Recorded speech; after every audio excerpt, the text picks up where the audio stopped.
beautiful September afternoon here in Pittsburgh. It's getaway day, and the Cubs already 6-4 on this road trip. They'll try to take 3 of 4 in this series. A couple of playoff hopefuls doing battle here on WGN. Great to have you with us alongside Jim DeShays. I'm Len Casper. The Cubs with a big win. You're intense. I'm interested, man. You're ready to go. Kyle Hendricks will take the ball today, looking for his second win on this trip. Yeah, well, 3 one-run games already in this series. John Lester outstanding in the second game of the doubleheader, and then Jake Arrieta outstanding again last night. So now it falls to Kyle Hendricks. He's making his 4th start against the Pirates, but they have not faced him since the middle of May. 0-1 with a 5.63 ERA. The Cubs have seen a whole lot of Charlie Morton over the years. Not yet this year, though. Here in his home ballpark, he's been quite good. 6-2 in 10 starts with an ERA right at 3. Cubs have taken 9 of the first 15 in this very interesting season series, and a wild game last night. The Cubs victorious in 12. We'll see what will transpire here in the series finisher coming up next.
Still brewed the hard way. This bug's for you. Honda. Start something special with a great deal on a Honda now at your Honda dealer. Napa. Home of Napa know-how. Ford. America's best-selling brand, inviting you to go further in our fuel-efficient vehicles. Check out our entire lineup at your Ford store or at localfordstores.com. Subway. Make a smart play for savory subs this season.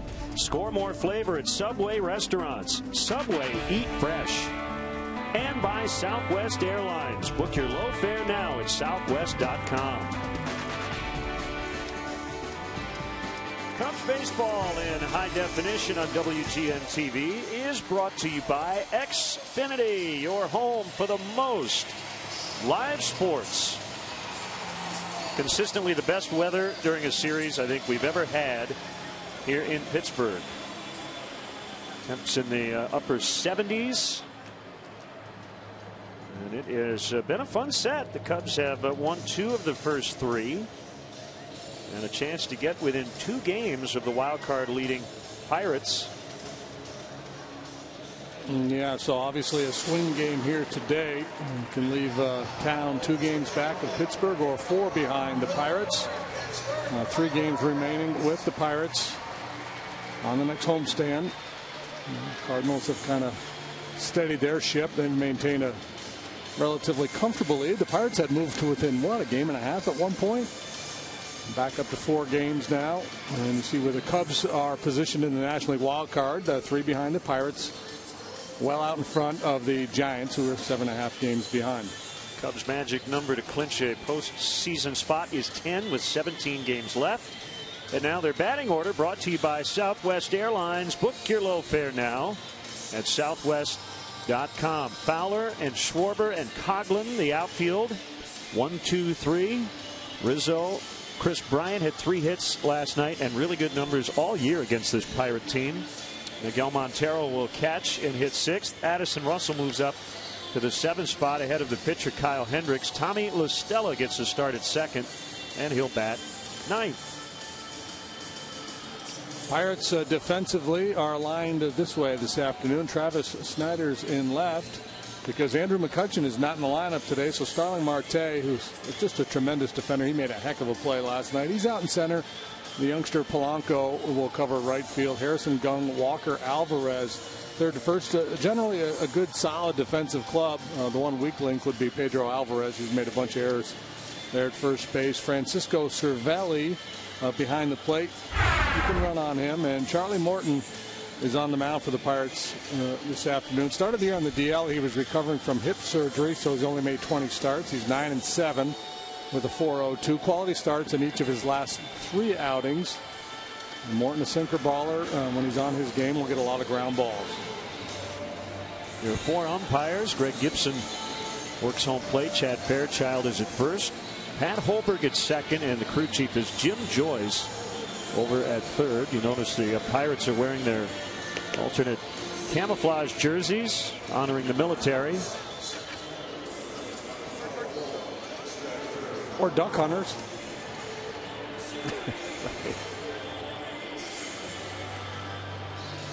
So ready to unpack that suitcase. Cubs have their final homestand coming up beginning tomorrow.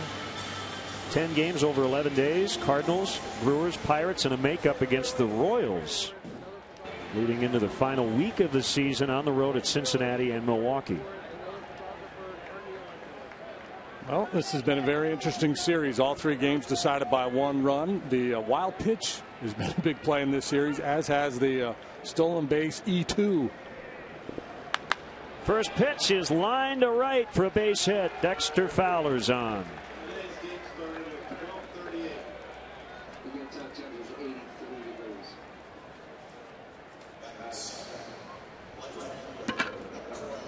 So the leadoff man is on. He'll try to score his 95th run of the year.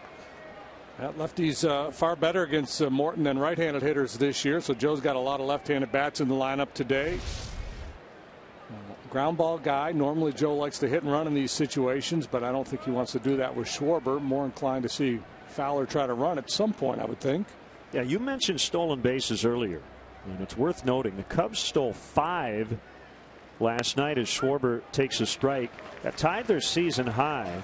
The other time they stole 5 was against the Pirates as well. The Pirates pitching staff and catchers have allowed a major league leading 133 steals this year. The Cubs have allowed 127. That gets through.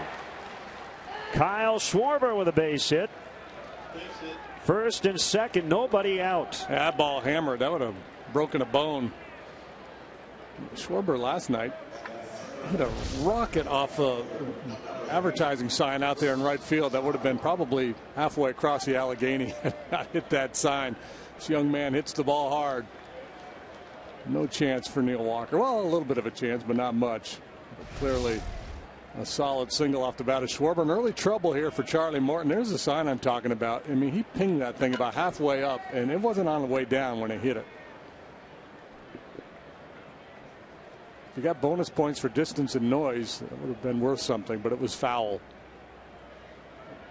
And a little extra pub for a worthy cause. Pirates Charities.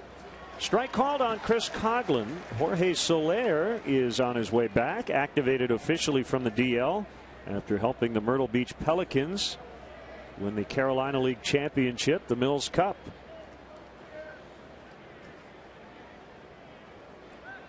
Soler went on the DL August 24th with a left oblique strain.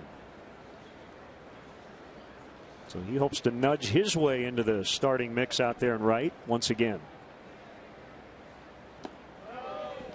That's a curveball, and it misses low. Morton, a big guy, 6'5", 225, 31 years old, drafted originally by Atlanta. Their 5th pick in 2002. Jeff Francoeur, Brian McCann among those taken ahead of Morton by the Braves that season. Made his debut with the Braves in 08, traded to Pittsburgh the following year. Lots of injuries in his career, including the hip surgery JD mentioned. That could be 2. Walker, and gets away. Gunn could not handle it. And hopefully Schwarber is all right. He gets up slowly. The bases are loaded with nobody out. Yeah, doesn't look good, man. He went in hard on an awkward angle. That'll be an error on Jung-Ho Kang, and Schwarber taking a little stroll. And bad feed by Walker upset the timing of the play. Threw a little change up there to Kang, and that's a tough play when you got a guy like Schwarber barreling in on you and reach down and handle that throw. So Kang will get the error, but for me, that's on Walker. Walker's part of that play was a lot easier than Kang's, but all attention now on Kyle Schwarber as he tries to run this off.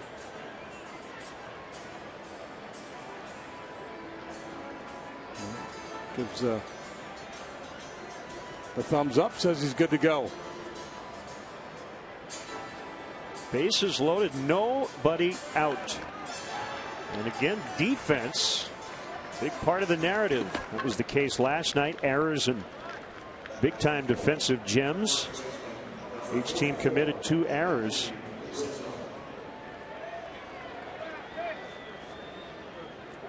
And here's Anthony Rizzo, struggling as of late, but the game-winning sac fly in the 12th last night came up big when needed, as has just about always been the case this season. 1 ball, no strikes. The challenge with Morton is to either get that low ball in the air or force him up in the zone a little bit. Sinkers, curveballs, and a changeup for Morton. Bounced wide of first. It's foul.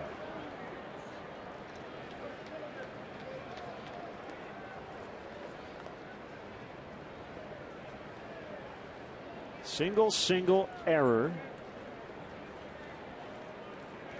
Setting it up for the Cubs just as a lot of the fans are getting settled into their seats.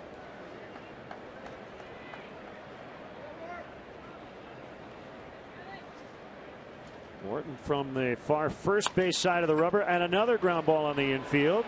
They get 2 this time, and Kang is hurt.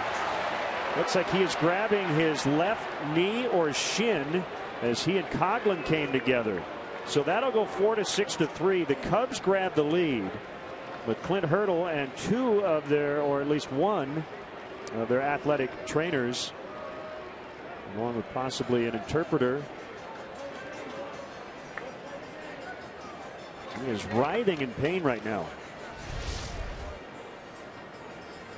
Coghlan barely avoids the baseball to begin with, and then Kang not able to get airborne before the contact comes from Coghlan.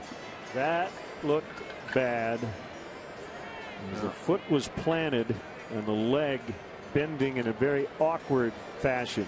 He just takes that extra little side step to position himself before making the throw, and that did not enable him to get airborne before they hit. If you're not planted and you take that hit, you're going to be fine. But if that foot is on the ground, that looks like a pretty significant knee problem for a guy who's been a very valuable piece for this Pittsburgh club. They have a lot of position player depth, but McCutchen obviously is the main guy, and then Kang and Marte probably the next 2 in the pecking order when you talk about value for this club this year. How about that? Back-to-back plays. Schwarber with a minor injury and able to stay in the game, and now this one. You knew it was going to be a key in this ball game with Morton going for the Pirates and Hendricks for the Cubs. Infield play would be, obviously a focus with 2 sinker ballers, guys who get a lot of ground balls.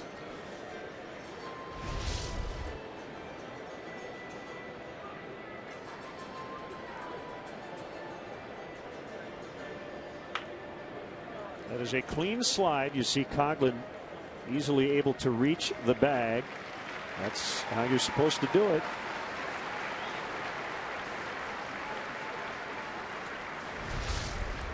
They say baseball is not a contact sport, but it is. And they've tried to take some of that contact out at home plate. Yeah, and to a certain extent in the middle of the infield, too, with the neighborhood play not being reviewable. They let middle infielders cheat a little bit if there's an accurate throw. Well, the Pirates have a lot of depth. We have chronicled that throughout this series, but if they're going to be without him for any length of time, that really hurts them. He has had a terrific rookie season.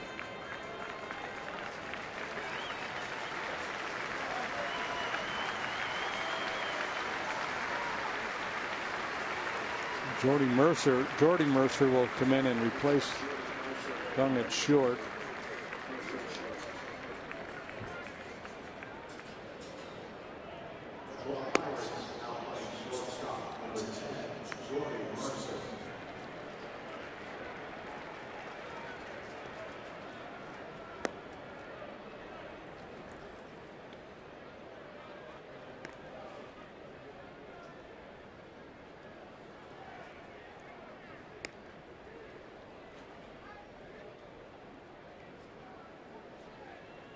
So concern for Jung Ho Kang in the Pirates dugout. Looks like Chris Coghlan very concerned as well. Nobody trying to hurt anybody. He was just trying to break up a double play. No RBI for Rizzo. It is 1-0 Cubs. Schwarber's at third, 2 outs, and here's Bryant.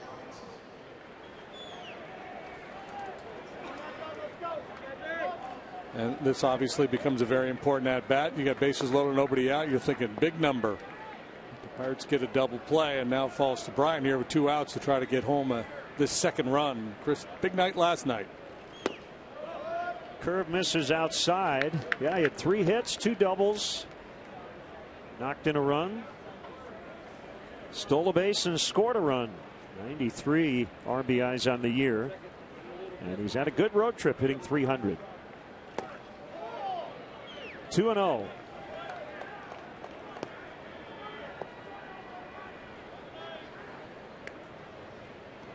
Hopefully Schwarber doesn't stiffen up and he's able to stay in this ball game.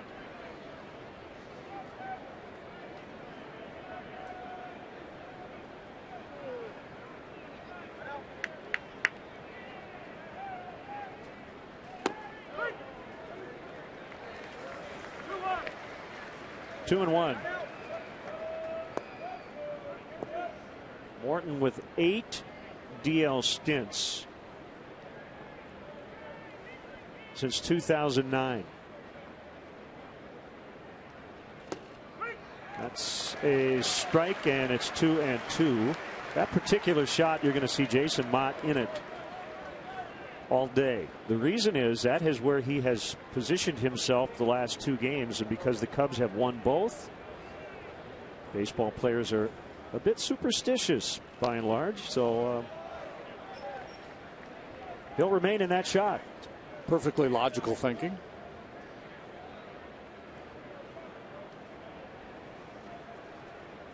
Got to be killing Jason not to be involved right now. He's a high energy guy, loves to take the ball.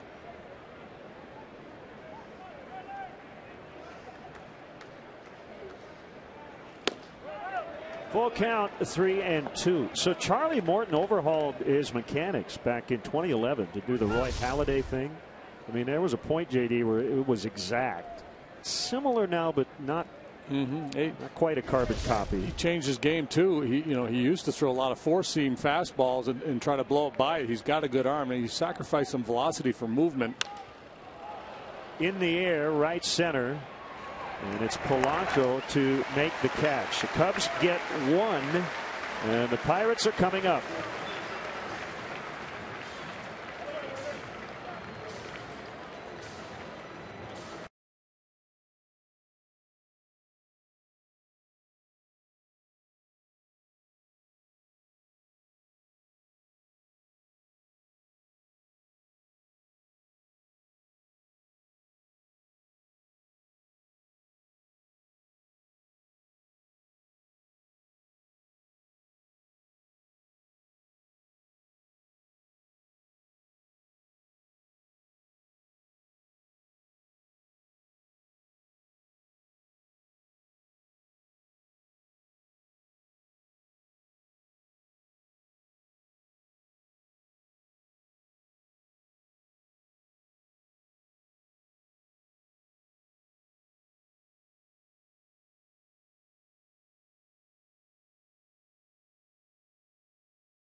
Let's check out the Pirates starting lineup. 17-2 during the day here at home this season. Polanco, Marte, and Walker at the top. No Andrew McCutchen. Only the 8th time he's been out of their lineup. Mercer now in for Gong. It's Alvarez, Cervelli. Travis Snyder gets a start in left with Marte moving to center. Josh Harrison in at third with the pitcher Morton batting ninth. Cubs defensively set up this way. Schwarber, Fowler, Coghlan. They cover the outfield. It's a big one here. A lot of acreage here at PNC Park. Bryant, Russell, La Stella, Rizzo third to first. And Miguel Montero behind the plate. And for the 29th time this year, Kyle Hendricks is the starting pitcher. He's won 7, lost 6. A lot of no decisions for Hendricks. In a number of those games, he left with a lead. He has pitched to a 4.08 ERA of his 28 starts. 3 have come against Pittsburgh, all early. Last time out, a winner. First time he'd won in better than a month. He beat the Phillies, went 6 2/3, allowed 3 runs. He has been Mr. No Decision. More than half his starts, he has not gotten a decision. 7 times has left with a lead. Did not get a win. So he faces Polanco. And a strike call. It's a fastball at 87. He'll go pretty much 87 to 91. Looks to sink the ball. He'll also cut his fastball. Plus changeup.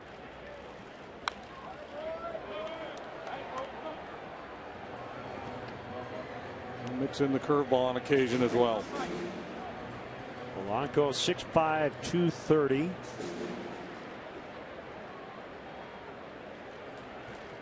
.29 doubles, 25 steals, and 0 for 1 today.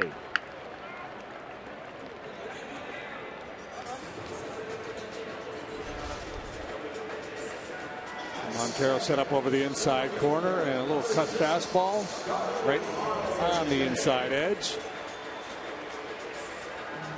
Mr. Polanco quickly retired.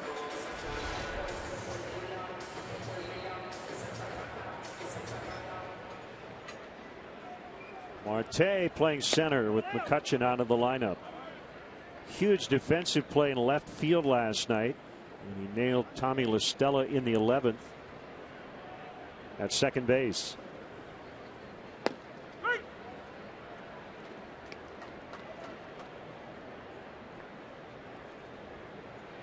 It was his 13th outfield assist. That leads the National League. The Pirates outfielders have 33.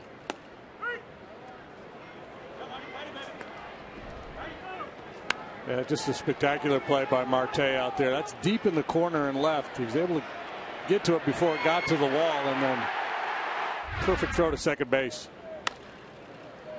Ground ball to the shortstop, Russell. Marte is out.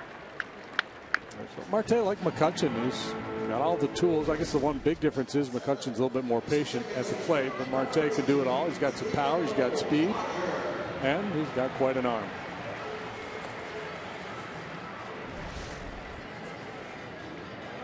Two quick outs, and it's Neil Walker. He had 2 hits last night.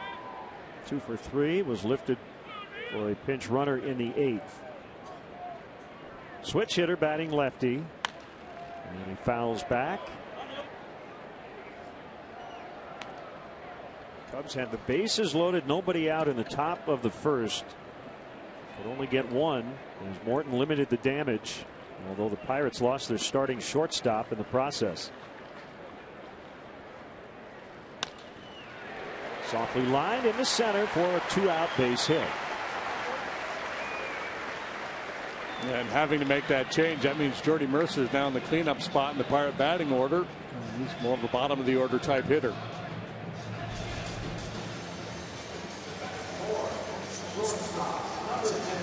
Bad pitch, sinker down and away.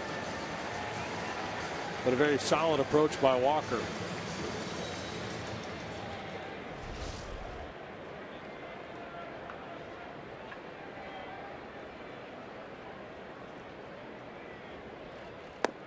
Mercer looks at a strike. Product of Oklahoma State.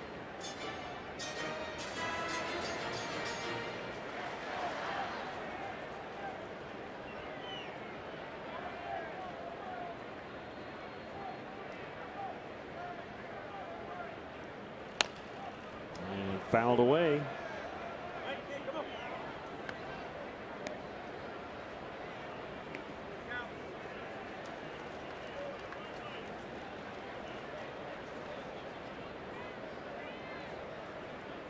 Pedro Alvarez on deck.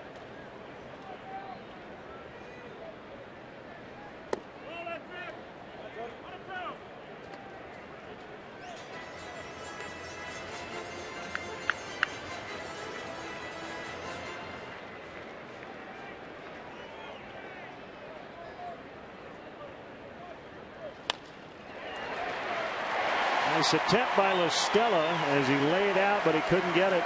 So Mercer not in the lineup, but in for the injured Gong, and now the Pirates with 2 on and 2 down for Alvarez. Yeah, beware the late addition to the lineup, right? Whether it's an early game injury or a scratch just before the game, it seems like those guys oftentimes step up and have a big day.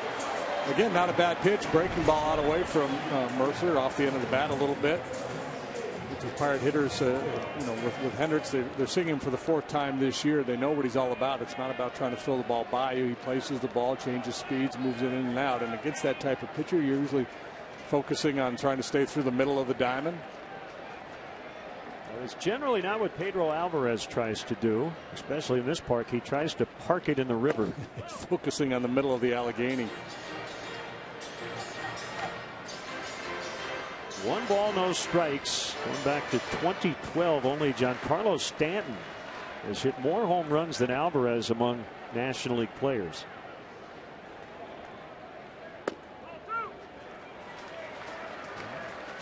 Respecting that power, trying to get him to expand his zone. Alvarez will do that, but he'll also take his walks. If you chop off 2012, Anthony Rizzo is 2nd in the NL in homers since 2013 behind Stanton. 3-0. Well, if you're going to nibble, commit to it. Don't throw him a cookie here on 3-0.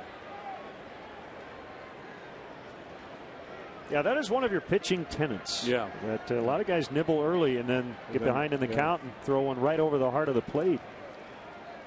Yeah, there you go. That's a perfect 3-0 right there. Just painting that outside corner. And whether it's intentional or not, umpires tend to be a little generous on 3-0. Sometimes you'll get that borderline call on 3-0 that you wouldn't have gotten earlier in the count. Popped him up. This will reach the seats behind the tarp. And that left field line. Fortunately, we haven't seen the tarp in use in this series. We did in Philadelphia. That looks perfect. Just stay right there. The cover is beautiful. It's a work of art. Don't touch the painting. Called strike 3. Great comeback. So he does come back from the 3-0 start to that sequence, and the Pirates strand 2, 1-0 Cubs.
Along with Joe Madden, log on to WGNTV.com right now and click on the WGN Sports Game Zone banner to connect to all the up-to-the-minute stats and information while you're watching at home. Game Zone is sponsored by The Great Escape, pools, patio furniture, hot tubs, and more. Everything you need to have more fun at home this summer. Is that how you spell it? Maybe he meant to say he's playing hockey. An extra O. I don't know. Sure. I don't know how you spell hooky when you play hooky. Is it E-Y or just Y? I'm going to go with no E, but you're going to be off school. I guess it doesn't matter how you spell it, right? Maybe base hit Montero. Maybe he should be in school. Well, second inning starts as the first one did. The theme early in the game yesterday was missed opportunities for the Cubs. They had a lot of base runners against A.J. Burnett. We're not able to do a whole lot of damage, however. Same thing can be said for the first inning here today. Looking for that crooked number. Had to settle for one.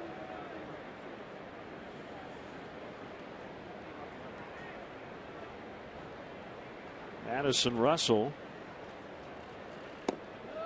had a front row seat for the game last night. Joe Madden did not get him into the game, and I think part of the reason was he needed him to get a rest. He played a doubleheader the day before. I talked about Clint Hurdle spotting his starters. No McCutchen today. And these are all big games, and I think if these two managers were managing teams struggling to get into the postseason, they wouldn't admit this. I think McCutchen would be in there if the Pirates were 6 games out or something. But you've got a little cushion. Bounce to third, fair ball. Toward the corner, slowly rolling. Montero to third. Gary Jones is going to send him. The relay throw to the plate, not in time. RBI double, Addison Russell, 2-0 Cubs. Yeah, well, that run doesn't score, not on that play, if McCutchen's playing, because Marte would have been in left. But Snyder does not have the wheels. That was a battle of wills there as Mickey was ready to drop anchor at third, and Gary Jones said, no, sir, keep on going. Inner third up a little bit. Russell didn't really crush it, but he hits it hard enough in a good spot right down the third base line.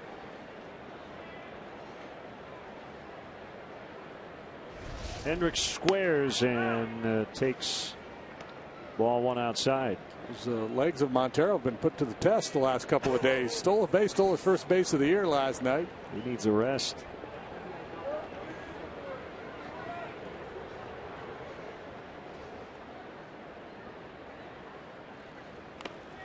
Bunted foul off the shin guard of Cervelli. 1-1.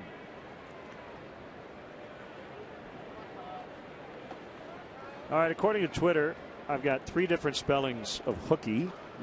And I'm good with any of the spellings, but I think the one we saw with the EY works. We'll give that young fan the benefit of the doubt. Well, clearly he had made an adjustment on his poster too, so he had it one way initially, and then he must have done some research. Maybe he was on Twitter too. It's a strike call, throw to second, and gets away, but Russell was not aware of that fact until it was too late. Catcher's throws, by and large, in this series have not been particularly good, have they? No, there's been some errant throws, and there's been some missed opportunities to keep the ball in the infield out at second base, too. That one does not cost the Pirates.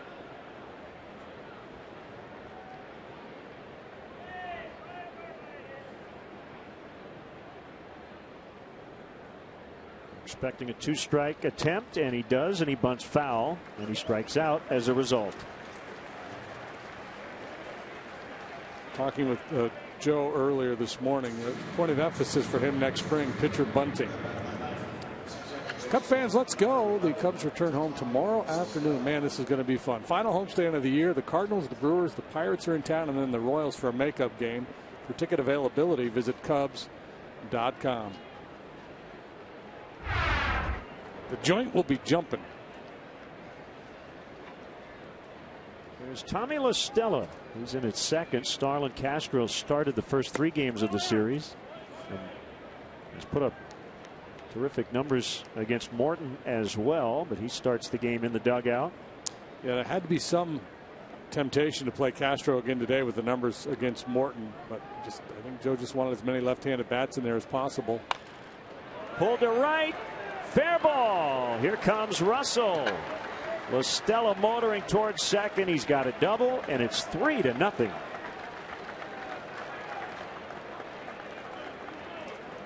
Jumped all over Charlie Morton early. And no harm now for Hendricks not getting the bunt down. La Stella picked him up with that double into the right field corner. Morton with that fastball right over the heart of the plate. Really hasn't established anything today. The breaking ball and off-speed stuff. I think that was a splitter that was up 85 miles an hour. There's nothing to get the Cub hitters off the fastball.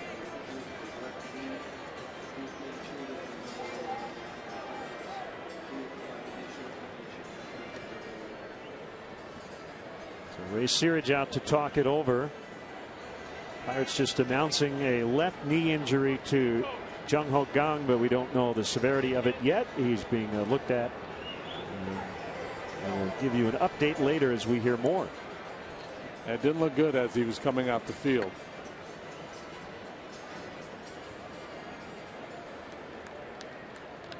Here's Fowler. Single and a run in the first inning. Career high 95th run this season.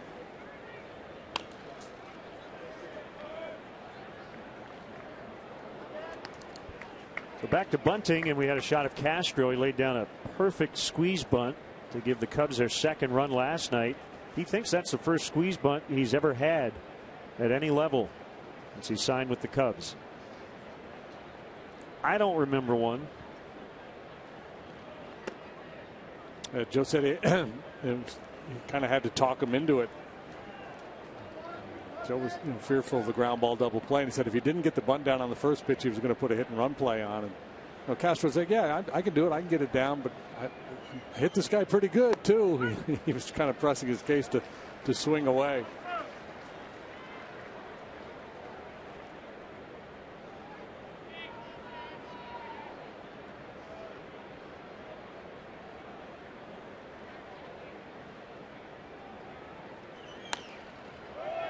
Fouled back. What a turnaround this year versus last year in a lot of ways. But just against the Pirates, the Cubs went 5-14 last year. They lost 7 of 10 here and 7 of 9 at Wrigley Field. This would be their 10th victory against the Pirates if they can get it today. On a hop to second, and Walker gets Fowler. Estella's at third, 2 outs.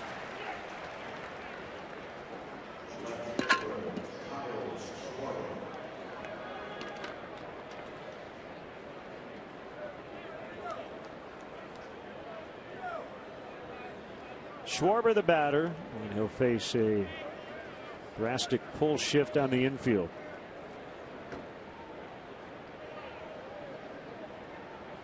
Pirates 50-24 in their home ballpark, identical home record as the St. Louis Cardinals, so they're not used to losing series here. This would be a nice series win for the Cubs if they could take 3 out of 4.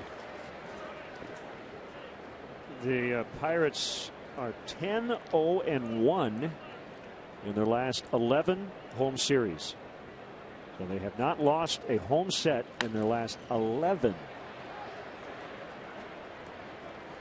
Schwarber pops it up. Harrison makes the catch, and we're at the time of the year where you leave it all on the field. Miguel Montero going first to home and taking a little breather.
CHNTV.com. The blog is sponsored by Jeff Vukovich, your nationwide insurance agent serving the area for 37 years. To join the nation, contact Jeff at jeffvuk.com. Nationwide is on your side. Strike one from Hendricks to Francisco Cervelli. 3-0. The Cubs lead. Cervelli will be followed by Snyder and Harrison. Hendricks was going into his windup, and Cervelli needed an extra second.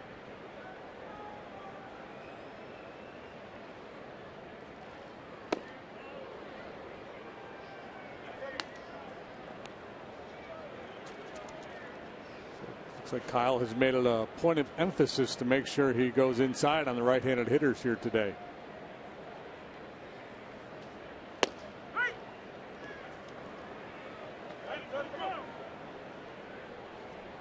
Cervelli came over last November in the offseason from the Yankees. Left-hander Justin Wilson. They needed to replace Russell Martin, who left via free agency.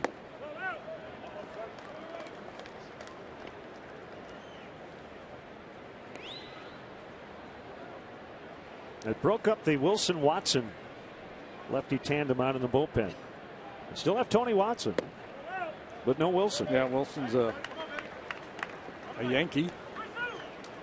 Martin's a Blue Jay. Cervelli's making under $1 million this year.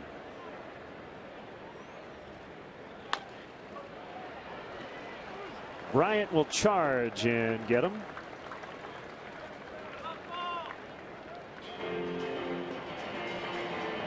Never wanted to throw a pitch at Wrigley Field through September 19th. Take part in the fight against cancer by helping raise funds for the Lester Madden, Mott, and Rizzo Foundations in support of pediatric cancer research and awareness. The top contributor from each organization gets 2 tickets and the chance to throw a ceremonial first pitch at the September 20th game. Visit Cubs.com/letsgogold for details.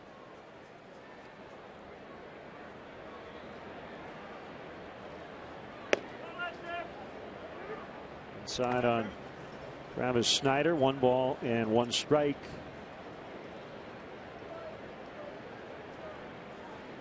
Second stint as a Pirate for Snyder, and he cranks one to deep center. Fowler is back. He'll watch it go into the batter's eye area.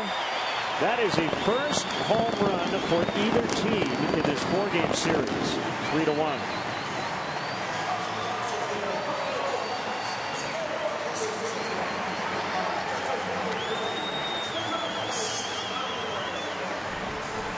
Snyder back in Pittsburgh after being with the Orioles earlier this year. Hits home run number 4. It's down in the zone a little bit, but he drops that back shoulder and tees off on it. Straightaway center field. An impressive swing of the bat here by Travis Snyder. We get the Pirates on the board.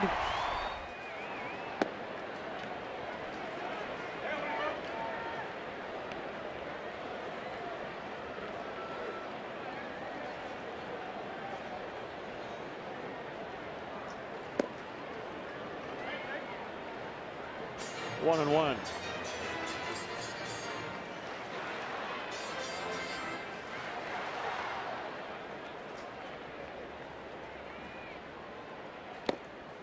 Foul tipped by Harrison, and it's 1-2.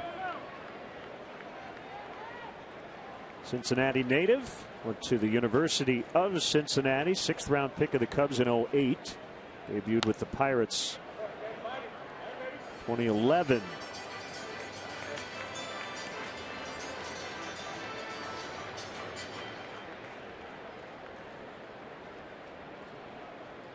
Hard to believe, only 1 home run so far in the series for both teams combined, and this is the 4th game.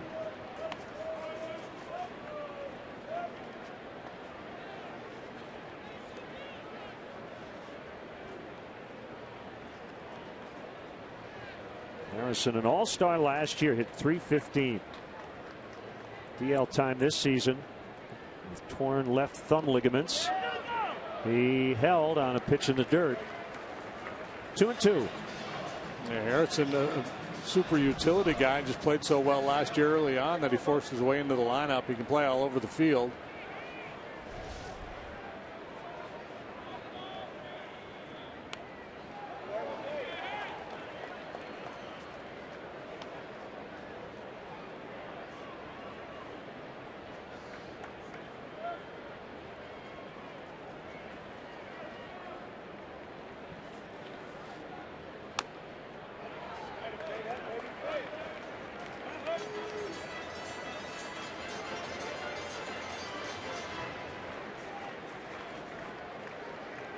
Jake Arrieta last night went 8 innings, allowed 2 runs, only 1 earned. And the bullpen was outstanding. Foul tip for strike 3. Third punch out for Hendricks. Took him 9 pitches, but ultimately got him with that cut changeup.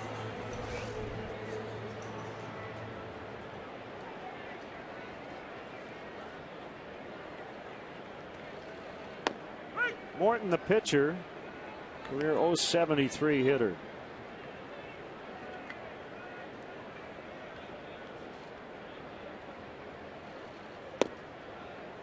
Fastball right down the middle, and he swung through it to make it 0-2.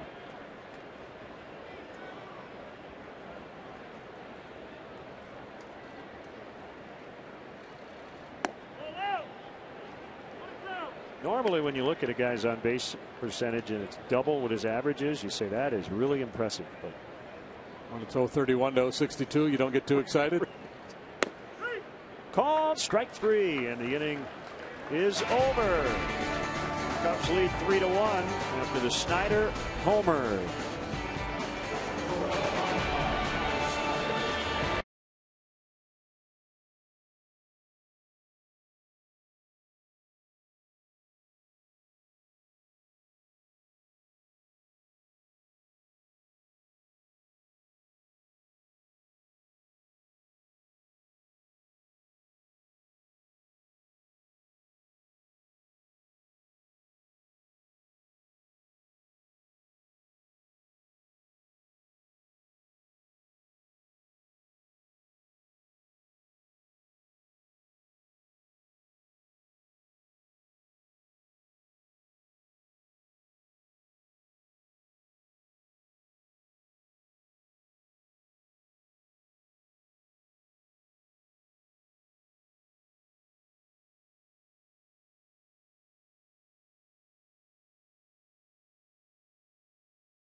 Cubs baseball is brought to you by Budweiser. Still brewed the hard way. This Bud's for you.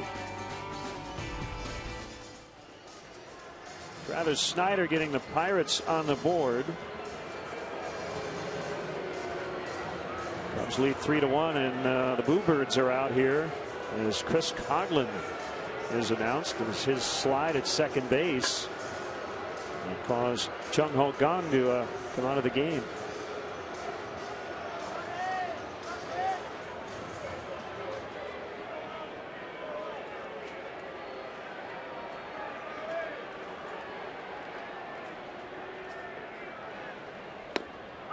Curve strike. Well, understandable that the fans would boo. That's what fans do when one of their players gets hurt, but it was a clean play.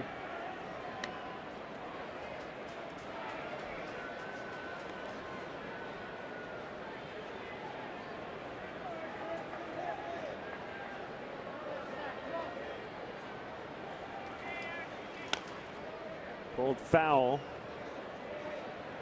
Nice play down there. There you go.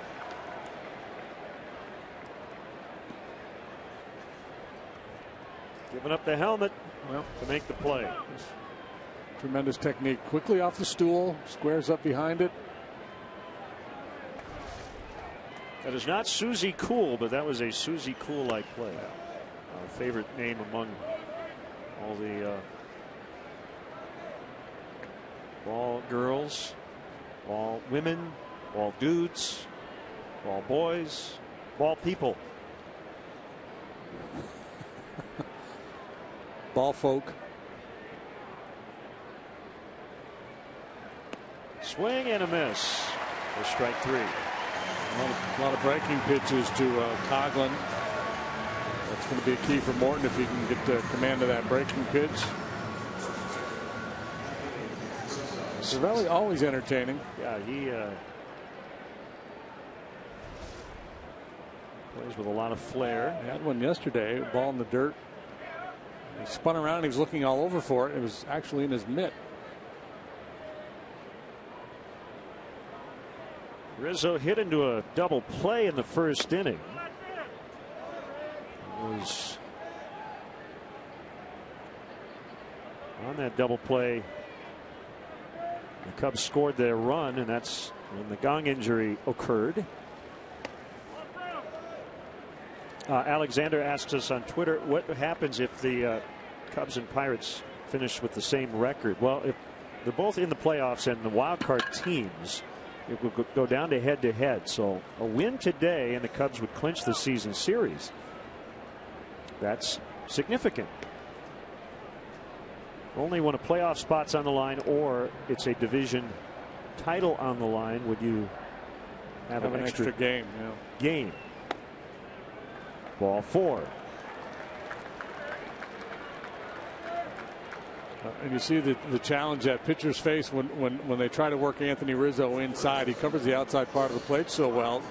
You feel like you have to pitch him in, but it's hard to get called strikes in there.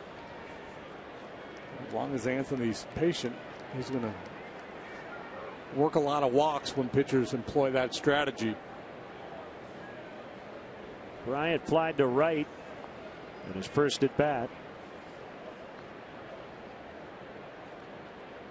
Talked to him today about those home road splits that we referenced last night.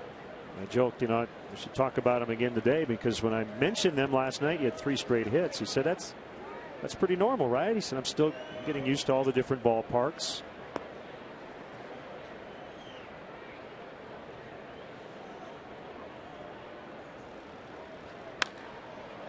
And he pulls one to left. Snyder can't get it. Rizzo on his way to third. Bryant to second with a double. Tell you what, he's done a lot of damage in this ballpark. He's hit for a high average here.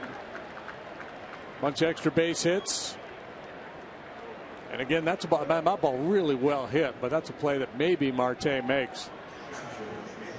There's been one, possibly 2 plays now that have been difference makers with McCutchen on the bench, Marte in center, and Snyder in left. Low fastball down and in. Driven out there. Snyder was deep. And Marte gets that one. If he was positioned as deeply as Snyder would have been, there's a good chance he wouldn't have been.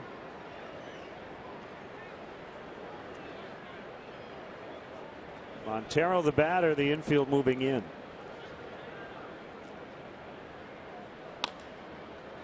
In the air, not very deep. Marte will make the catch. Rizzo tagging, and he's going to stay there. And he would have been out. Now, Snyder was in the area, but that was Marte's ball all the way. Usually the center fielder, and we chronicled his throwing prowess.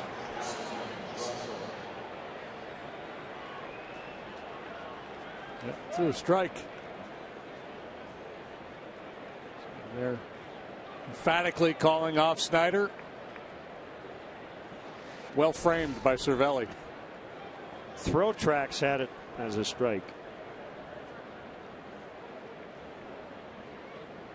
They will walk Russell intentionally with the pitcher on deck. Pitcher back to hitting 8th today after hitting 9th the last 2 games.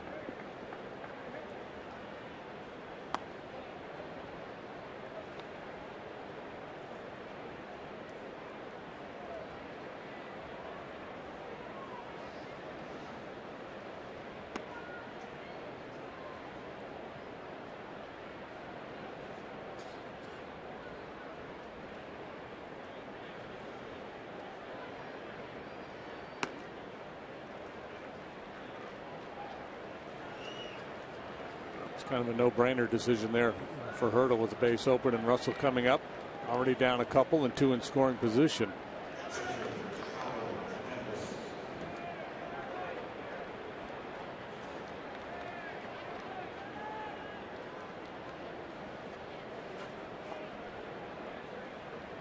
Three on, 2 down. And the pitch to Hendricks is a strike. Hey, Big Diesel Bob is tuning us in Hawaii. It was a local 6:30 a.m. start there.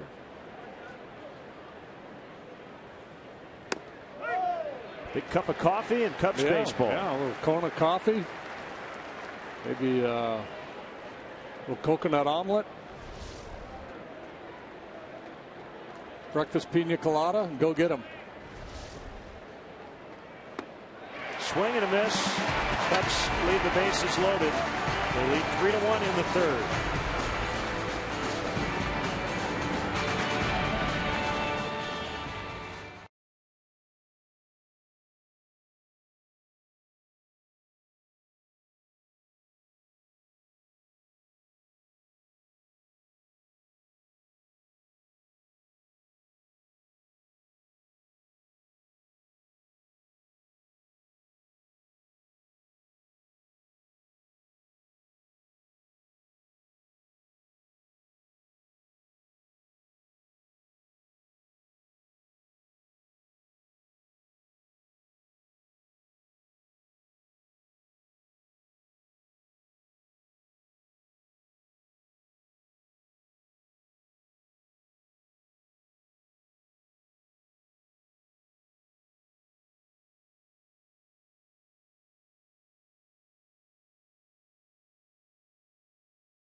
Schedule beginning tomorrow. 3 with the Cardinals, and the Brewers are in town, followed by the Pirates. All Central all the time, and then a makeup game with the Royals. Ford, America's best-selling brand, inviting you to go further in our fuel-efficient vehicles. Check out our entire lineup at your Ford store or at localfordstores.com.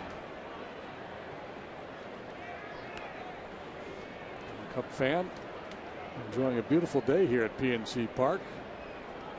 And a 3-1 Cub lead as Kyle Hendricks sets to work the bottom of the third. Gregory Polanco.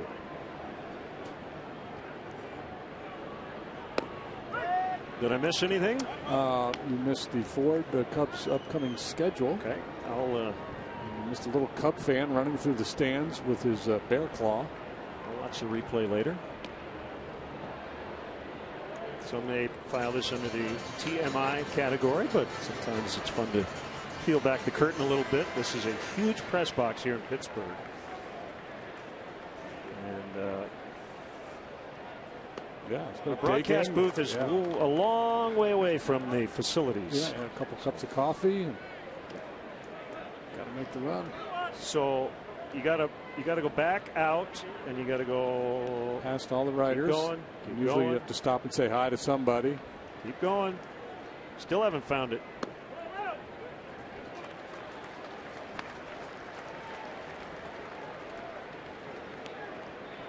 See the very right side of the press box. Can we get a remote camera in there?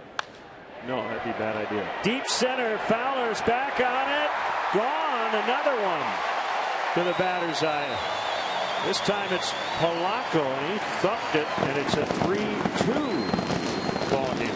That Blanco just 23 years of age, much ballyhooed hitting prospect for the Pirates. Having a decent year, not a great year, but there's a lot more in there. He's a very talented guy. He goes down through the baseball, puts backspin on it, and I think once he learns to drop that back shoulder and lift the ball, you're going to see more power. He's kind of got a Jason Hayward-like swing. This time it pays off for him in spades. There's your Xfinity Speed replay. Second long ball allowed by Hendricks today. Xfinity, your home for the most live sports.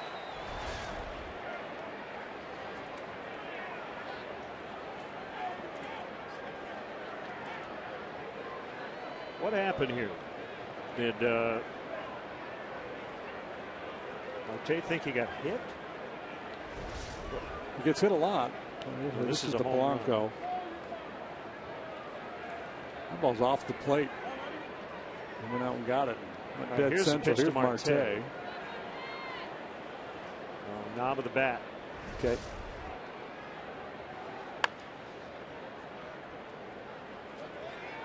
Rick Solfield down at third. Nick Leyva across the way at first.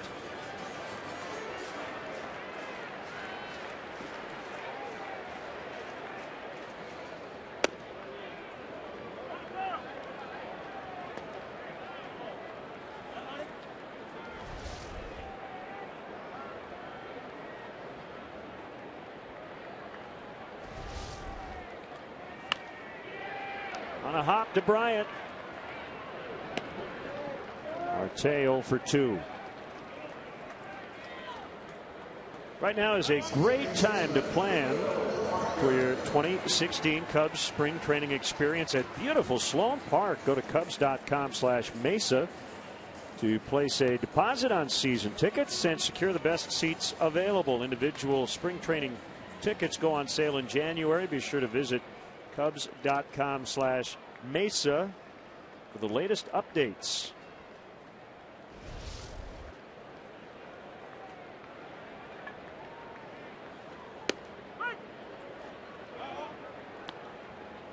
Neil Walker takes a strike.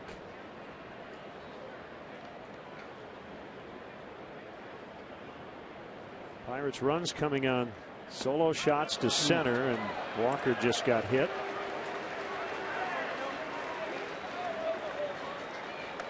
Second time he's reached. Single back in the first.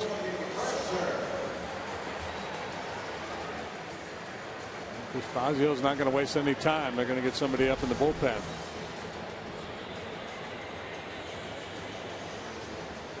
And again, you've got expanded rosters.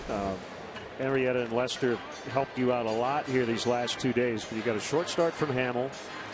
You've got Dan Herron, who has struggled. He goes tomorrow. You've got a bullpen day on Saturday. So this is not an ideal situation to have Clayton Richard up this early. I prefer to be able to save him for Saturday.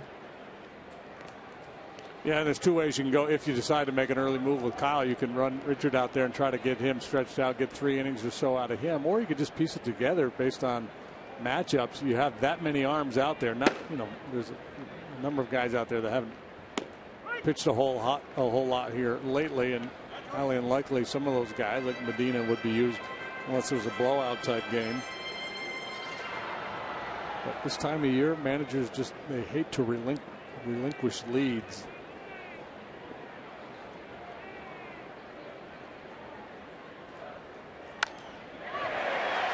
What was your line? Beware of the guy who comes in early or late.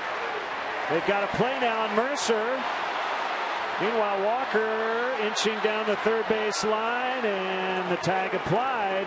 A huge out. 2 down in the inning. Mercer's 2 for 2. Yeah, good day at the plate. Bad decision on the bases, and the Cubs make a nice play to get him. I think at some point in that sequence, Walker's probably got to try to score. Because even if they throw him out, Mercer's going to move into scoring position, so it would have been worth Walker's while to try to race home here. But this is on Mercer. He's just too aggressive with that turn at first base.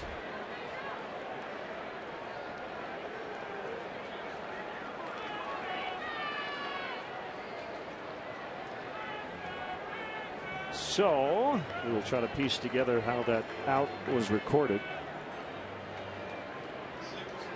8-6. 8-6-3-4-3. Jenny. I was going to say it's Tommy Two-Tone's album cut. See Chad Fairchild motioning that he was going to be out for leaving the base pass anyway. Alvarez high and deep. Right field. Coughlin is back at the wall. She's gone. A 2-run homer for Alvarez. And the Pirates lead 4-3. Well, long balls really have not been an issue for Kyle Hendricks this year. Certainly they are today. A couple of solo shots and now a wall scraper by the big fella. He's got light tower power. He did not get all of that one, but he got enough of it.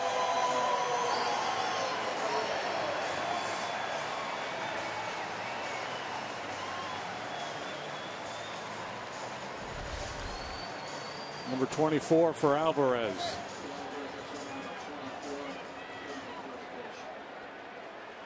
First pitch breaking ball. Oh, he was confident he got enough of it.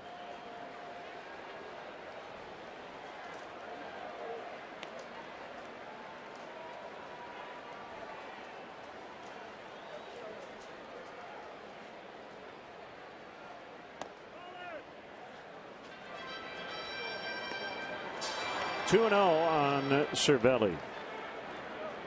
Cubs with all kinds of chances to get more than the 3 they had to this point. Pirates have answered with 3 home runs.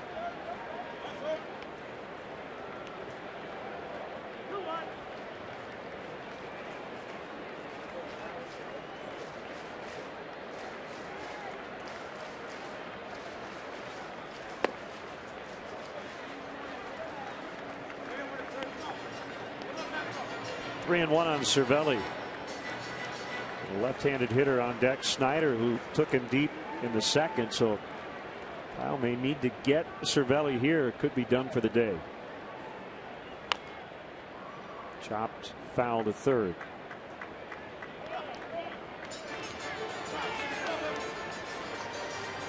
This is Cervelli's first real chance in his career to be the primary catcher with the Yankees all those years. He was the backup guy. He's had more at bats this year than in any season in his career. It comes to 3-2 and it's fouled. I mentioned he's making under $1 million.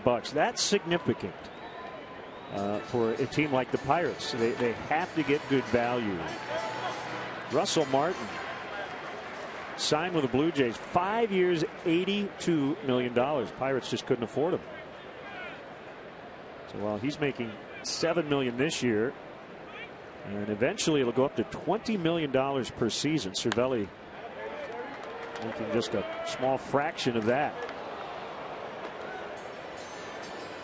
They have made some very shrewd moves here, haven't they, over the last few years? Neil Huntington, their general manager. A lot has been written about Clint Hurdle, the old school manager, buying into the new school concepts and the analytics. Swing and a miss, strike 3 to end a 3-run inning. Polanco and Alvarez home runs. 4-3 Pittsburgh.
question you asked me.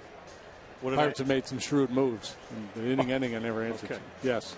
Thank you for answering. Tomorrow's the final Budweiser Bleacher Friday, and we're going to turn singles into doubles. Tomorrow, all Budweiser Bleacher fans 21 years of age and older will receive a 3/4 length sleeve Cubs top, pictured there. It's lovely. Plus, the afternoon will include fun social media interaction throughout the game. Visit Cubs.com for details. I didn't want you to think I was blowing you off. No, I asked it somewhat rhetorically, assuming you would answer correctly because you're just a nice guy, even if you disagreed with me. Although I prefer you disagree. If you felt that way, but yeah, they become a powerhouse here in the National League Central.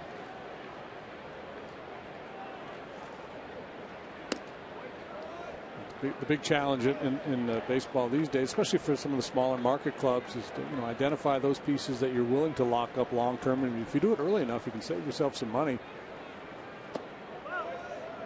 Give the young player the guarantee, the security of a multi-year deal, and as he blossoms into a star player, all of a sudden he becomes a very club-friendly contract.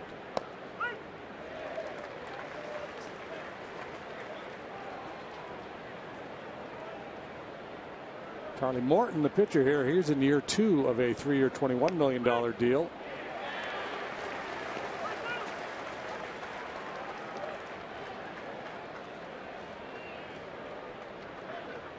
So he is working with a lead for the first time in this ball game, and that ball is foul. Alvarez nearly nicked it while it was still fair. Good bid by La Stella for his second extra base hit down into that right field corner. Doubled last time, drove in a run. Alvarez is asking the first base umpire, Chad Fairchild, how he saw it. From our perch, it looked like if Alvarez had touched the ball, it would have been fair.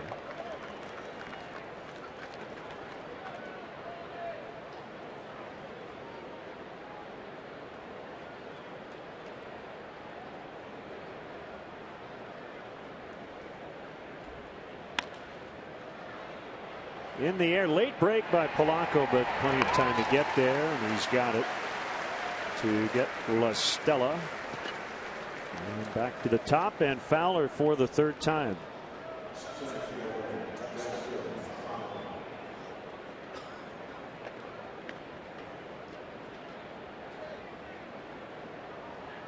Cubs have put a lot of pressure on Morton here today. They've crossed home plate 3 times, multiple base runners in every inning.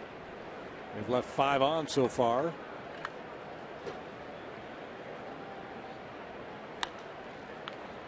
Popped up off of third. Mercer going after it, and he will not have a play. They've got Harrison, the third baseman, over with Walker and Alvarez. We'd love to see your Cubs selfies. Hashtag WGN Cubs on Twitter. Is that Matt Caesar with a young Cub fan? I believe it is. I like it. Here's a little bonus trivia for the good folks at home to work on. You can play along too if you haven't seen this, but I'm guessing you've seen this. This is from the Stats game notes the other day. Okay. Andrew McCutchen, Chris Bryant currently tied. They're in the top 5 in the National League in RBIs. 4 times previously, since 1950, a Cub and a Pirate have ranked in the top 5 in RBI at the end of the year. I'm going to give you the years, and folks at home can grind away on this. 1958. Okay. 1965. Okay. 1972. And 2000.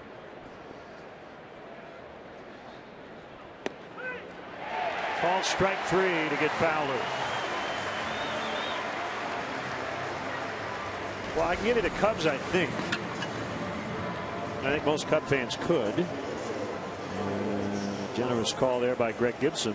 I'm going to go with Ernie Banks in 58. Writing down your answers. I'm not going to confirm nor deny. I'm going to say Billy Williams has got to be one, if not both, of the others. Ron Santo would be my second choice. And Sammy Sosa in 2000. Am I close? I have to give you the Pirates too? Confirm nor deny. Okay. I'm going to say Willie Stargell's involved in that mix as well. Okay. We'll answer this question in full in the next half inning. 58 Pirate. When was Ralph Kiner a Pirate? It's a strike on Schwarber. 1-2. You say 2000? Yeah, the 2000 Pirates. That one really is going to stump me. Yeah, the toughest gets were the 58 Pirate and the 2000 Pirate. Okay, the answer to come: 4-3 Pirates in the fourth.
Cubs MasterCard debit card only available at your local Wintrust Community Bank.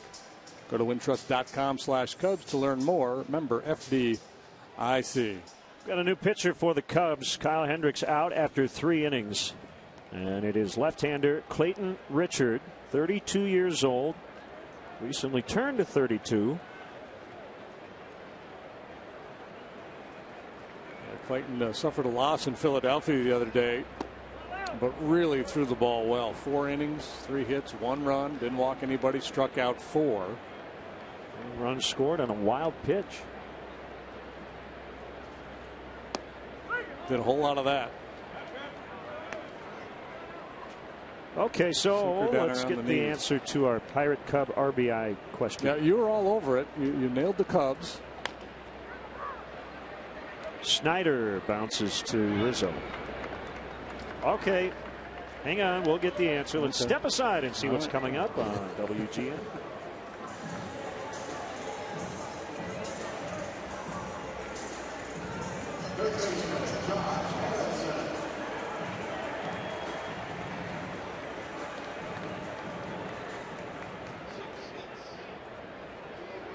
Along with Alex Trebek, I'm Len Casper. Cubs and Pirates. We'll wrap up this series. Pirates lead 4-3. Ooh, good try. Banks, 58. Frank Thomas for the Pirates in 58. Williams and Stargell both in 65 and 72. And Sosa and Giles in 2000. Ryan Giles.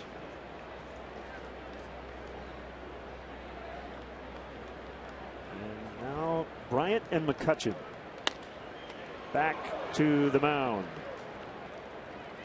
to get Harrison. Yeah, of that group, only Banks in 58 led the league. Number 29, and this is the anniversary of Ernie's debut. That's right. It was 62 years ago today. Ernie Banks made his major league debut as a Cub versus Philadelphia, September 17th, 1953.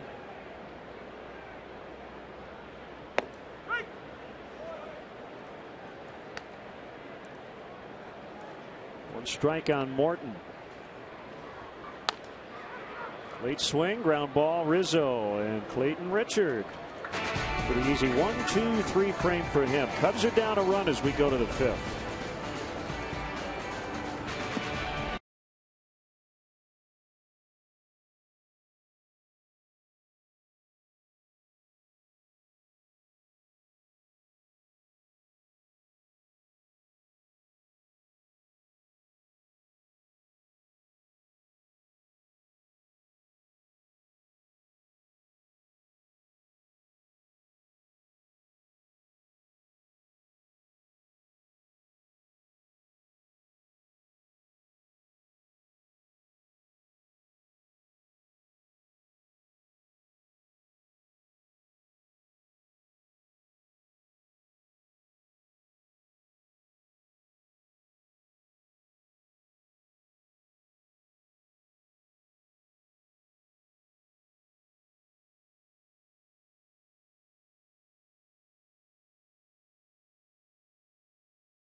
Bank.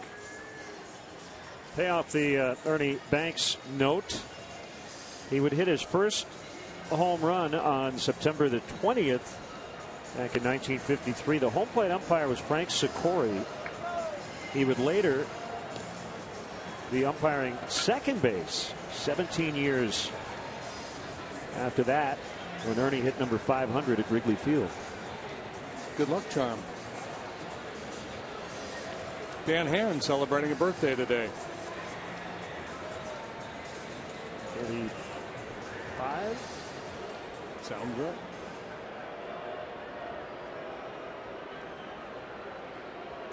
Well, Cubs got to come from behind here. Morton has settled down a little bit after a lot of early traffic. Strike one on Coghlan.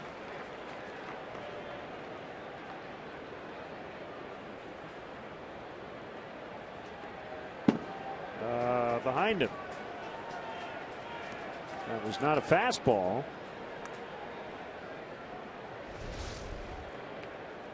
It's an overcooked breaking ball. And we saw with Rizzo last night, there was one thrown behind Anthony. It's, you know, the reaction, the typical reaction is to move backwards, and had Chris done that, that ball would have hit him and he would have had his base. Not that I'm arguing he should jump into a pitch at his ankle. Hit hard into right center toward the alley. Cut off by Polanco. Little bobble. Coghlan on his way to second. He's going to get in. That's a double for Chris Coghlan. Yeah, it's good base running there. He sees that ball headed towards the gap. Once you see that outfielder start to retreat in this big yard, you know you've got a chance to get extra bases. Tying run in scoring position with no outs.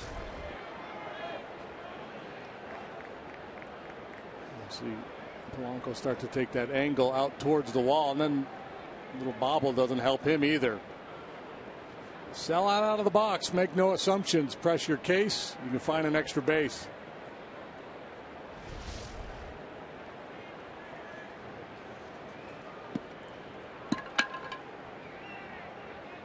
a good song. We just rhymed case and base, and it's a good segue because Charlie Morton is a songwriter, guitar player, and a pretty talented musician in his downtime. Taught himself to play guitar. Backdoor curve misses outside on Rizzo. Yeah, I would say the modern player. The most diverse group of players in the history of the sport in terms of being educated and talented, guys that can play multiple instruments, speak many languages. Pulled to deep right, way back and gone, and the Cubs lead 5-4. Number 30 for Anthony Rizzo. There's a fifth inning ambush. Leadoff double, and then Rizzo follows with a laser shot into the seats and right. Home run number 30, RBIs 91 and 2. They're trying to go down and away, and that ball drifts down and in. Again, that was the changeup. Rizzo hit 32 last year. The aforementioned Billy Williams had 5 30-homer seasons. They're the only 2 Cub left-handed hitters to have multiple 30-home run campaigns.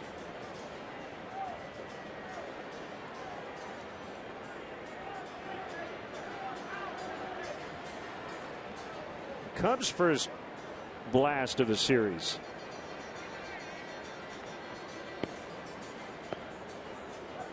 A hug from the bench coach.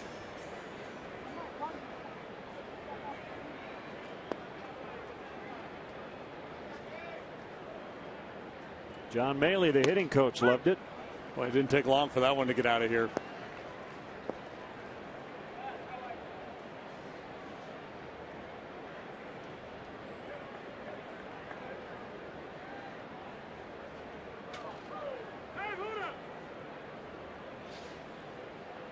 Good RBI race for the team lead. Bryant's knocked in 93. Rizzo now 92 RBIs, and he shoots one to left. Double homer single to kick off the 5th inning. The fans getting a little antsy here. Want to see Clint Hurdle make a move to the bullpen. Morton had a 3-up, 3-down 4th, but other than that, there's been all kinds of base runners.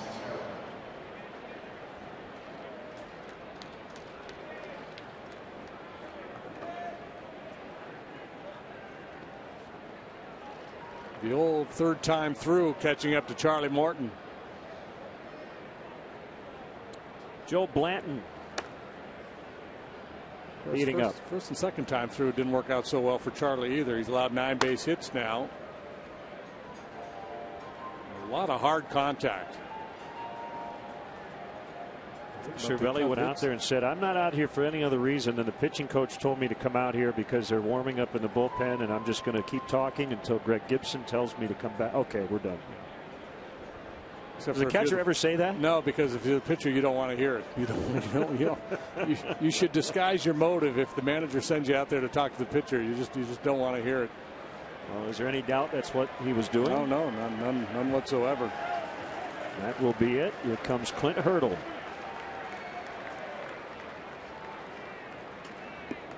Another wild ball game here in Pittsburgh, and the Cubs lead 5-4. Time for a pitching change.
Had retired last year after being released by the Angels, but giving it a second go, and he's put up some good numbers here with the Pirates. Yeah, we saw the veteran righty in the ball game last night. Worked a scoreless 8th inning. Not a hit and a walk. Had a couple of punch outs. 15 appearances earlier this year, including 4 starts with Kansas City. Designated for assignment in late July and then dealt to Pittsburgh.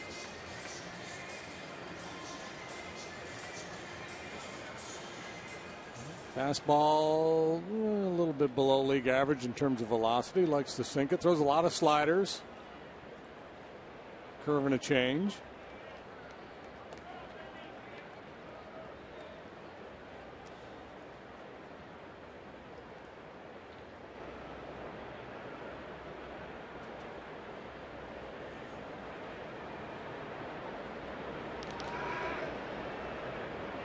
It's Bryant at first. Coghlan started the inning with a double. Rizzo then homered, line shot to right to give the Cubs the lead again.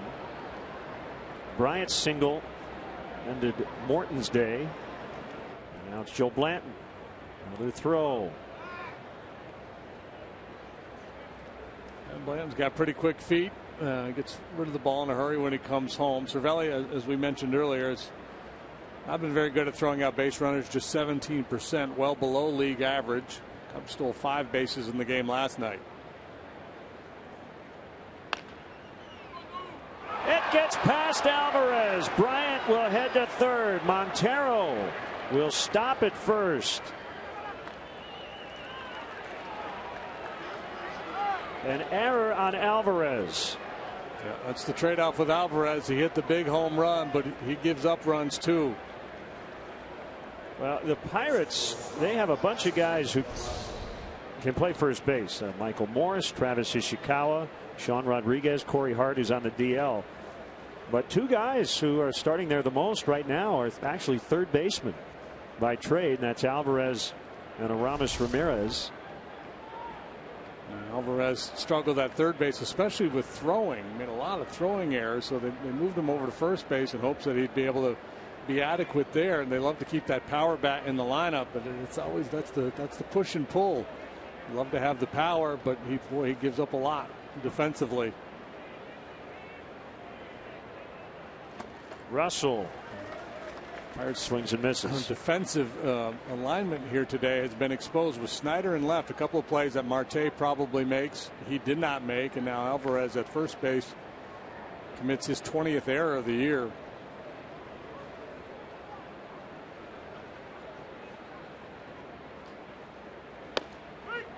Another chance for a huge inning.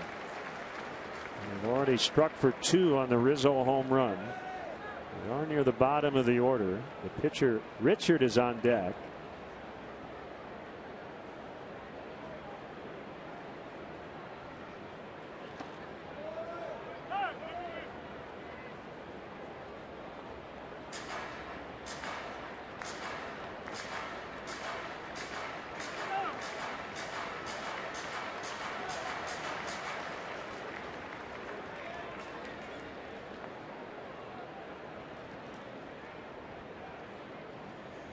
The 1-2. Base hit center field. Bryant is in. 6-4. Russell on now for the 3rd time, and he's knocked in a pair. And Joe Madden is talking it over with his pitcher Clayton Richard about the strategy here. Well, it's a breaking ball that didn't do a whole lot. Just sat up there at the top of the strike zone for Russell, and he lashes it right back through the middle of the diamond.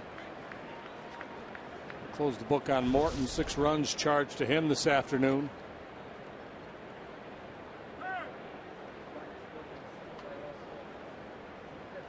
Harrison getting with Blanton to talk over the bunt defense here.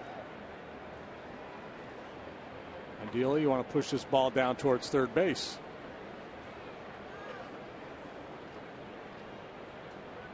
Squares early. Oh, I don't know, Greg. It was outside.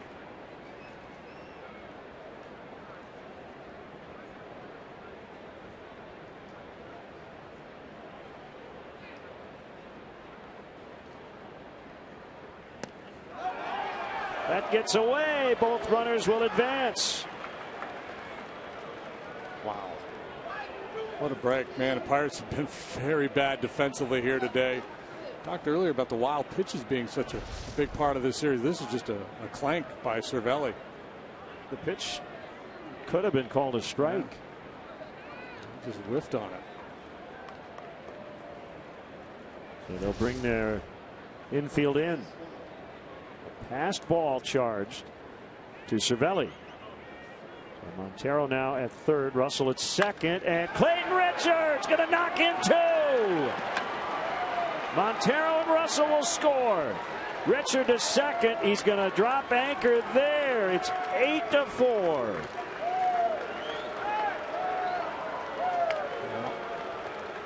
Somebody's going to give you a gift. Take it full advantage of it. Thank you very much. Wow. How about Clayton Richard? 5-run fifth. Still nobody out. That's a great swing of the bat.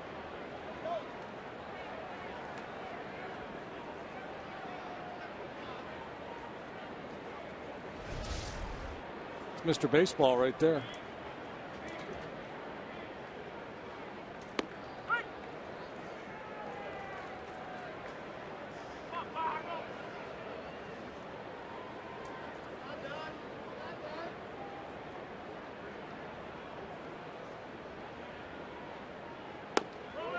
Pirate fans are going to light up Clint Hurdle.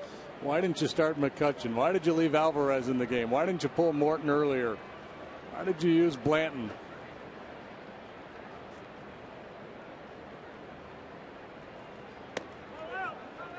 Well, that's what happens with raised expectations, and Clint Hurdle is a big reason why those expectations have been lifted.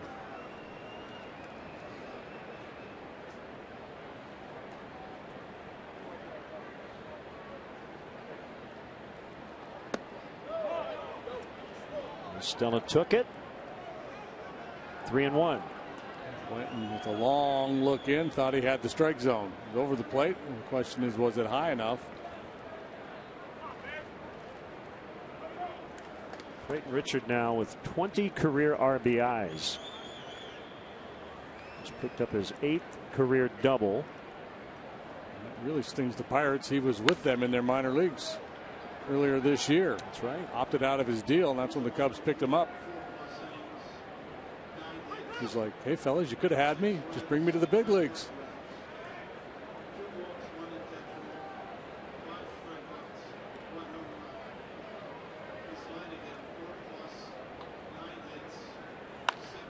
On the ground, base hit. Richard will be sent. Here comes a throw to the plate. Not in time. 9-4. 6 runs in.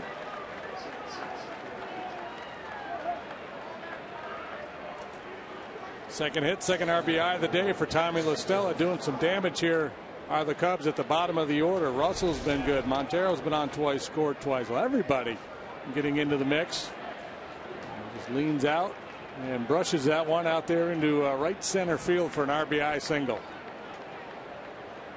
Another pitching change. Morton and Blanton did not record an out. And the Cubs have the lead 9-4.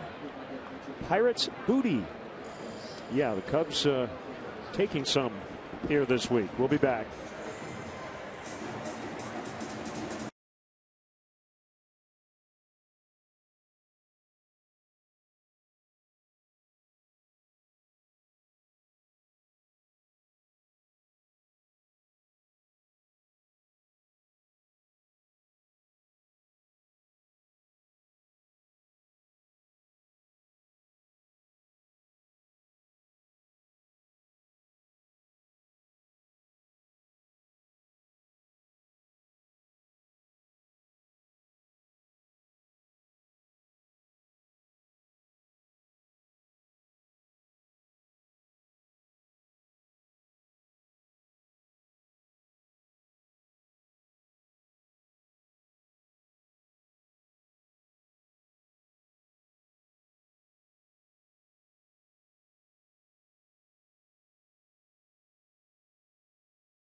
convention. It'll take place January 15th through the 17th at the Sheraton Chicago Hotel and Towers. Book your hotel stay now. Weekend passes go on sale later this month. Stay updated by visiting Cubs.com/convention.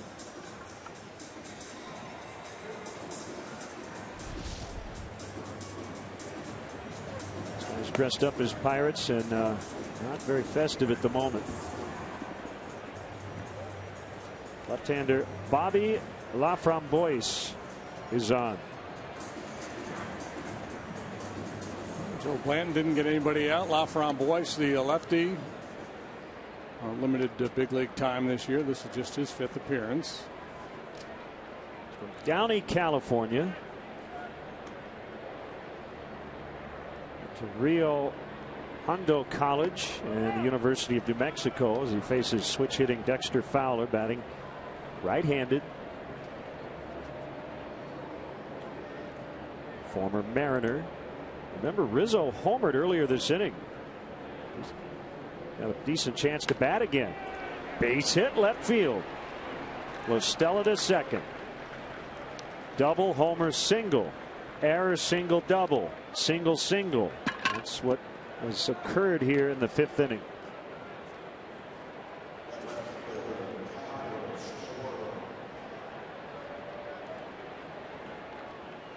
Schwarber, the 9th Cub to bat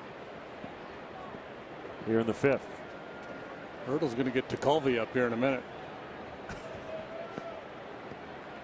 Laframboise, 2.98 ERA at AAA Indianapolis this year.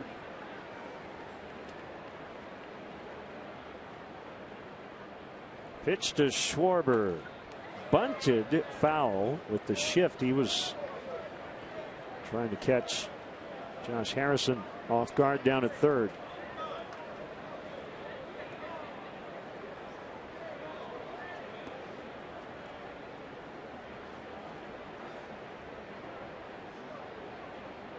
Probably wouldn't try that with a righty out there, but with a lefty on the mound, not a bad idea.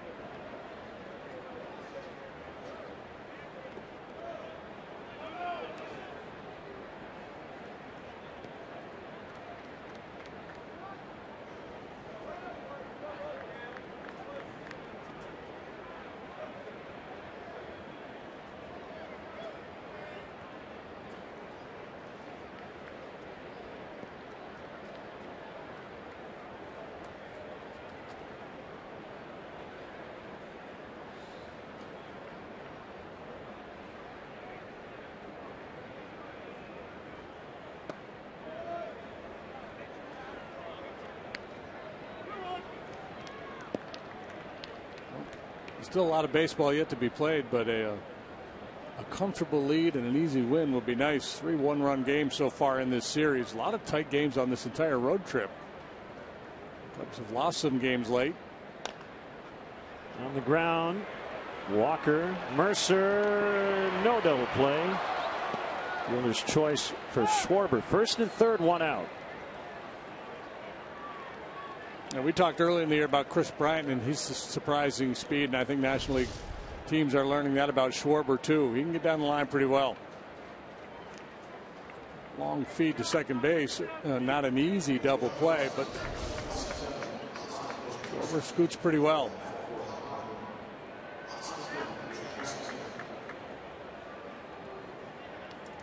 Austin Jackson will hit for Coghlan. Joe going defensive mode here, and obviously righty now and lefty. Platoon advantage, but also Jackson will come in and play right. Had a big knock in the game last night in the 12th inning.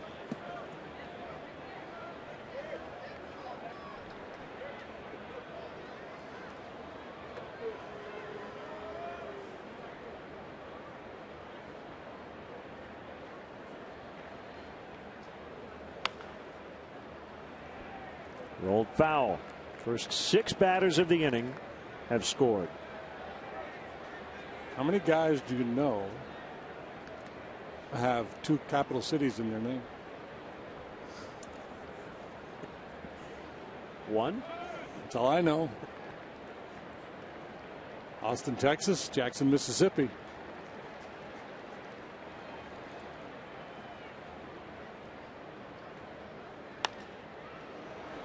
That one will go right to Walker. A 4-3 double play, and the inning is over. Where do we start? How about the 2-run homer by Rizzo, because that gave the Cubs the lead. They would then tack on 4 more.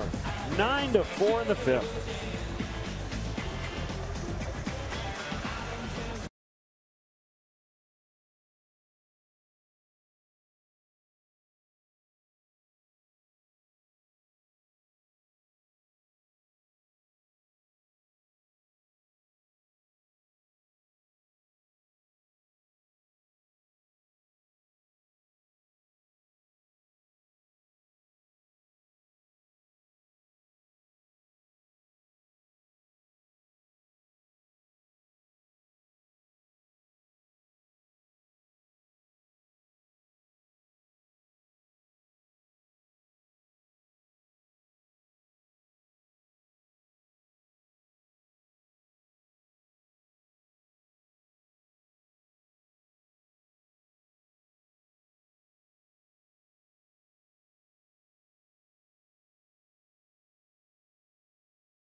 Bottom of the 5th. Cub fans, here's your opportunity to register to win the chance to purchase 2015 Cubs postseason tickets for games played at Wrigley Field. Go to Cubs.com/postseason to register and learn more about this postseason ticket purchase opportunity. The Cubs will conduct random drawings from among eligible fans who successfully complete the registration form.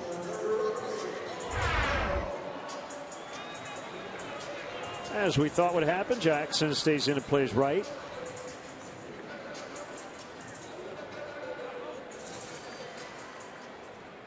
Clayton Richard a chance now for a win.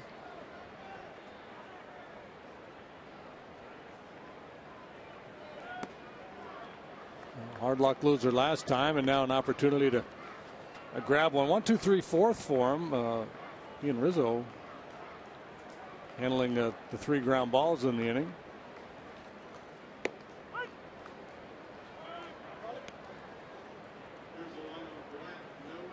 Couple ground balls to Anthony, one back to Clayton. And another one. It's a 2-man game.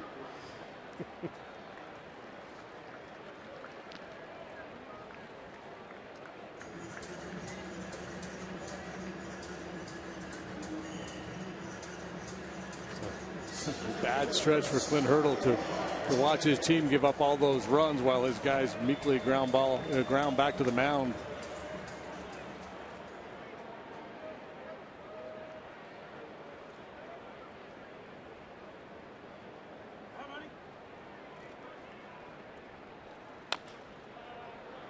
Wow, this is a record pace.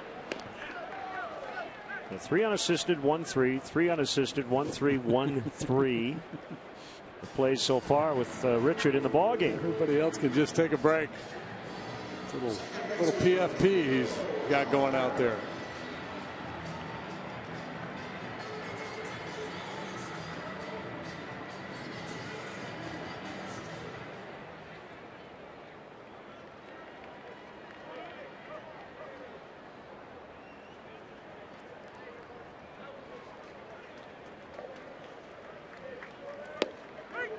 A strike. Neil Walker. JD, seeing some very sad news. It's being reported. One of your former partners and a Hall of Fame announcer, former Cub announcer Milo Hamilton has passed away. I've been talking to some people down there in Houston. I knew it was imminent. 88 years old. Had been with the Astros since 1985. Cub fans certainly remember Milo.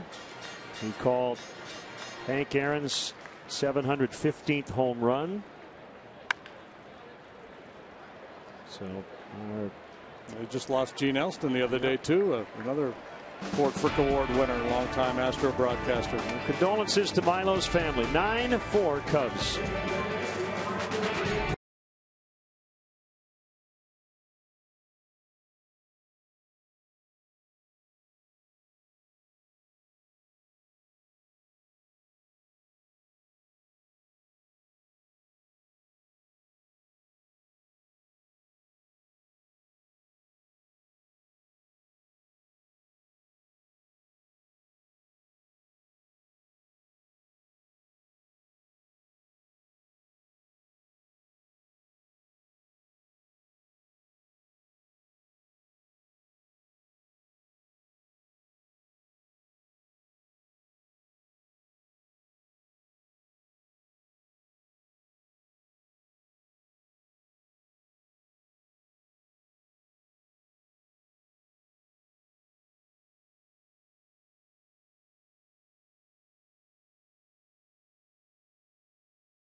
Right now for your chance to win 6 meals from the Simple 6 menu from Subway. Subway, eat fresh. Message and data rates may apply.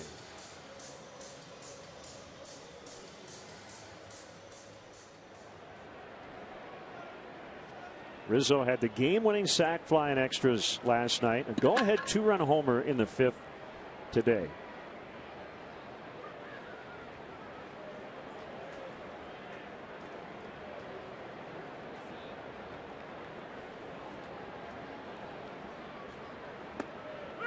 And on the outside corner for a strike. We just mentioned the passing of former Cubs announcer and Ford Frick winner Milo Hamilton.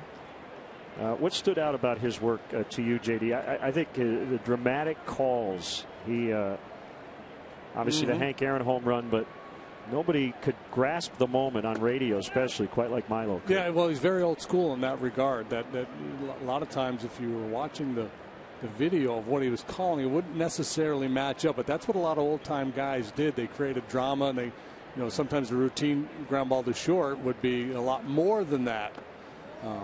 But yeah, he was all over the Aaron 715th call. You still hear him on the baseball channel when they tease one of their shows. You hear him, and this is a moment they've been waiting for. He could really whip the crowd into a frenzy. A tremendous energy. When I was working with him as he got towards the end of his career, as he was slowing down, he still managed to get there for the first pitch of the game. I never asked him. He had the stopwatch, right? Was that to time commercials or interviews? I think interviews. Okay. 2 balls, 2 strikes on Rizzo. Off from Boyce with the pitch, and a fair ball against the shift. Rizzo to second with a double. Well, double this time, home run last time. And for Southwest Airlines, how far did it fly? The distance of this laser shot off the bat of Rizzo, 398 feet. Had not been a particularly good road trip for him, but trending upward here the last couple of days.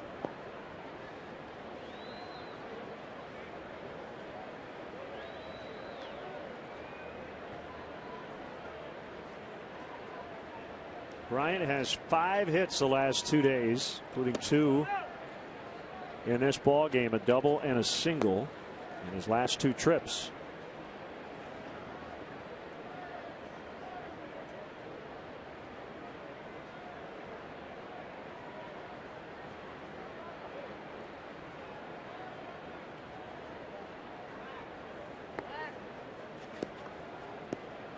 Milo had all those catchphrases. He's hotter than a depot stove. Well, the Pirates today, he would have said they're handling it like hot rivets.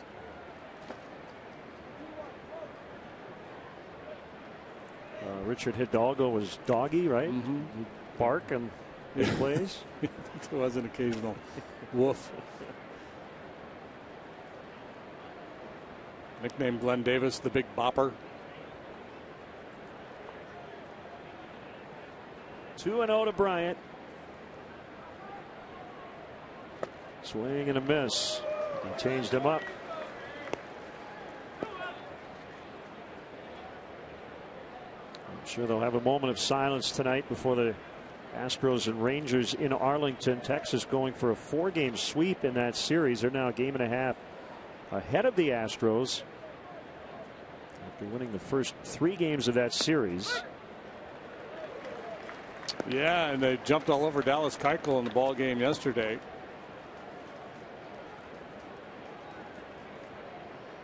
Perhaps really hurting his Cy Young candidacy in the American League.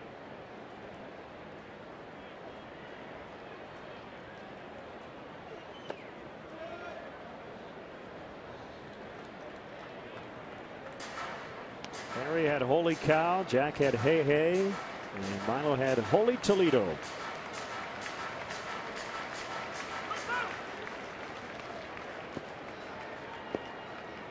And Bill King out in Oakland was a holy Toledo guy too. They were battling holy Toledos.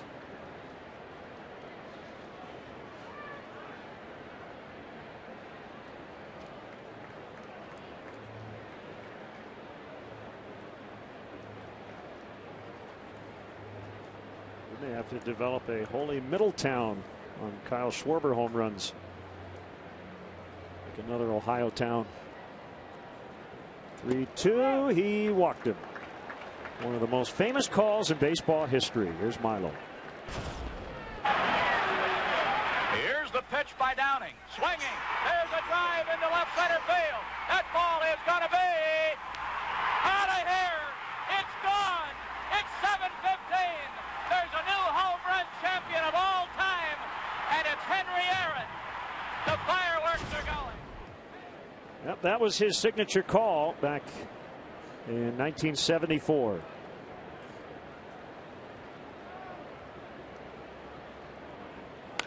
Pulled foul. Cubs have 2 on, nobody out, leading by 5.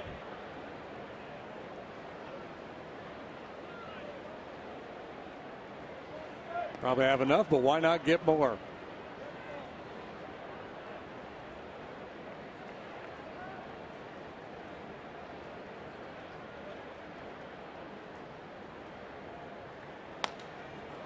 Fly ball to right and deep on the track. You saw Polanco take a look back. He's got room.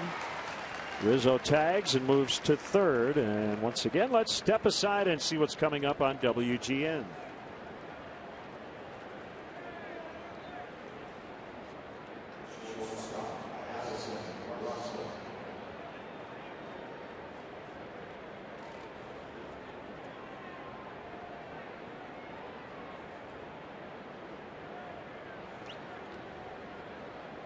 All Cubs here in the middle innings. They have sprinted out to a 9-4 lead, trying to take 3 out of 4 against the Pirates for a long homestand. at Wrigley Field, and a win today would get the Cubs within 2 of the top wild card spot.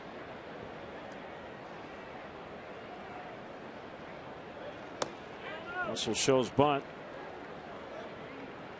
It is ball 1. Joe Madden thinking about a little safety squeeze here with 1st and 3rd and 1 out.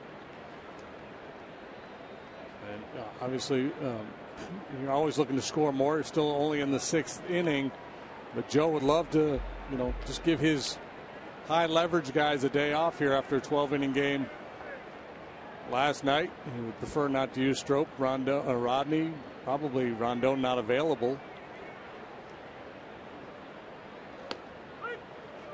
On the inside, 1-1.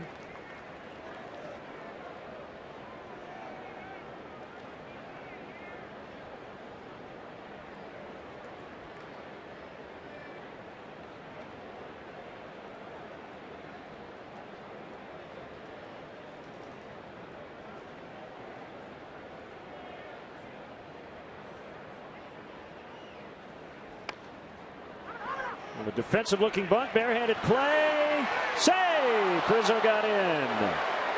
Good effort by Alvarez, but Rizzo got under the tag of Cervelli. We're talking a lot about Alvarez's defensive shortcomings. He makes a beautiful play there. That's a tough read for Rizzo as that ball is popped up, but it ultimately got down, and apparently he got in under the tag.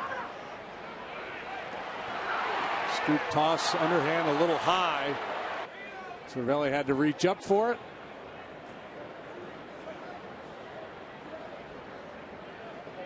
Cervelli's shaken up on that play. Clint Hurdle out to look at him with one of the Pirates athletic trainers. Looks like they're checking out his lower right leg, ankle, or foot. And has there been a challenge? Yeah, they've got the headset on, so they're going to look at it.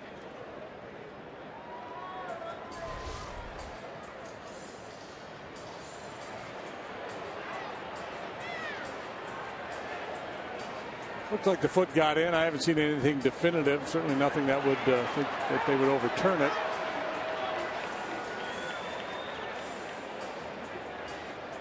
Ooh, that was a little more outish there, wasn't it?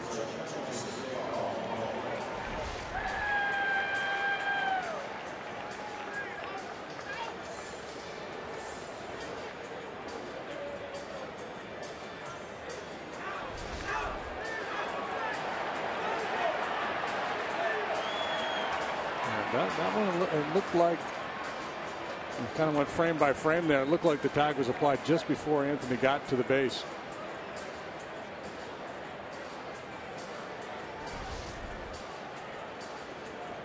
Funny now, if we always keep scorecards, and I know a lot of fans do too, especially when they're sitting in the stands. If you're keeping a scorecard, you have to wait now at the end of some of these plays to make sure you don't have to edit your scorecard.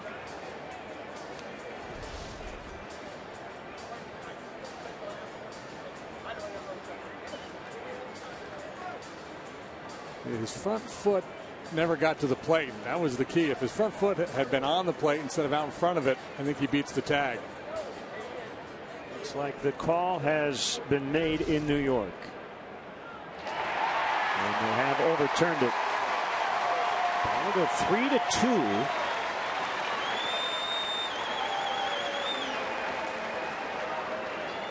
Joe utilizing the bunt a lot more often here as of late, and could come in handy as we near October. Didn't work out this time.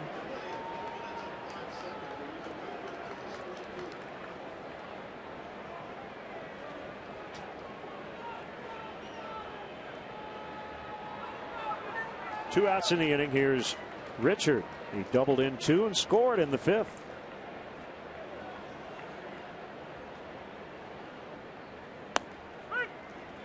Strike call.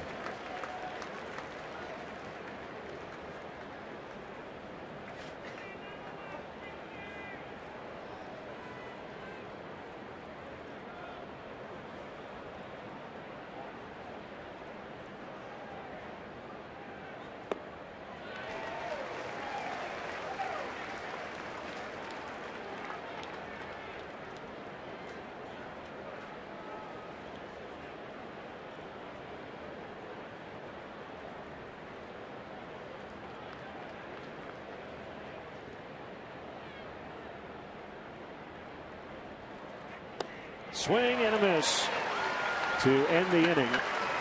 As we remember, Hall of Fame broadcaster Milo Hamilton.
To get to the best matchups in baseball. Reserve your place in line for history in the making. Join the season ticket holder waiting list. It's easy. It's free to register. For details, visit Cubs.com/waiting list.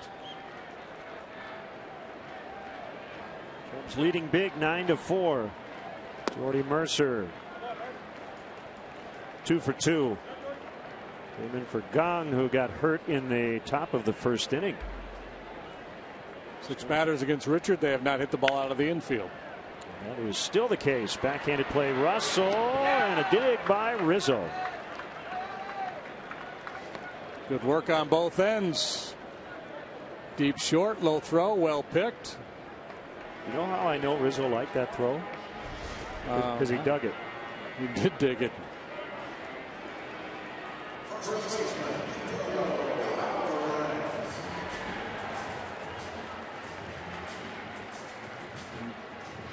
Quite get through that throw, but a nice pick by Rizzo. Don't want to open any doors here. Just play good tight defense. Don't walk people and force the Pirates to do a whole lot of hitting to beat you.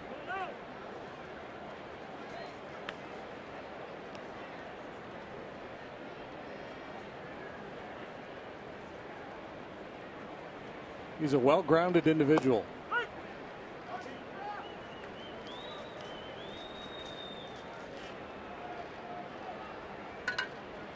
Rob Scahill.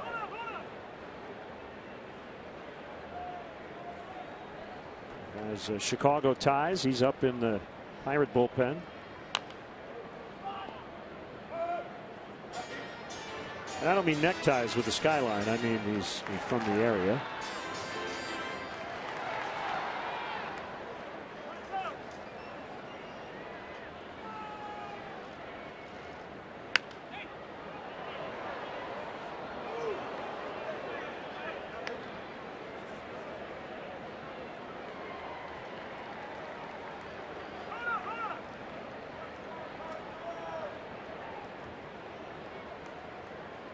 Richards' 1-2 pitch is in tight.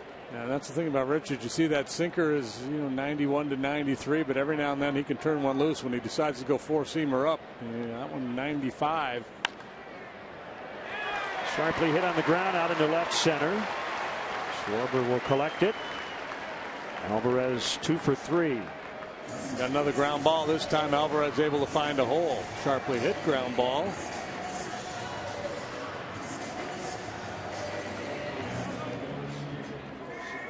Michael Morse will bat for the catcher Cervelli.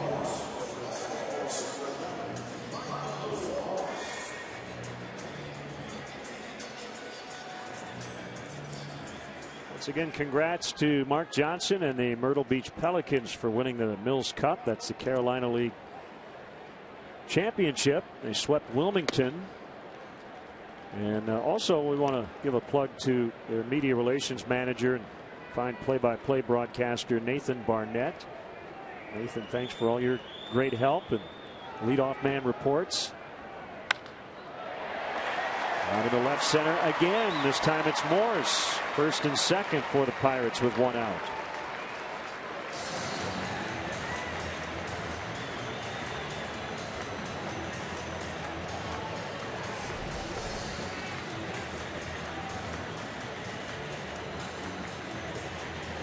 Morse comes off the bench to deliver a solid single.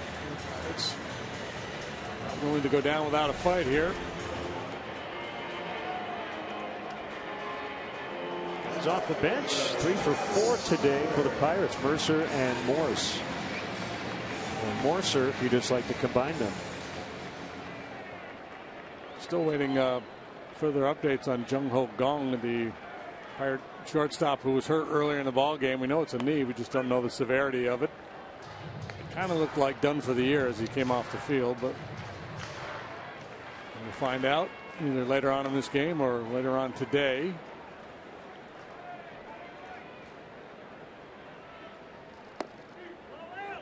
Could have been.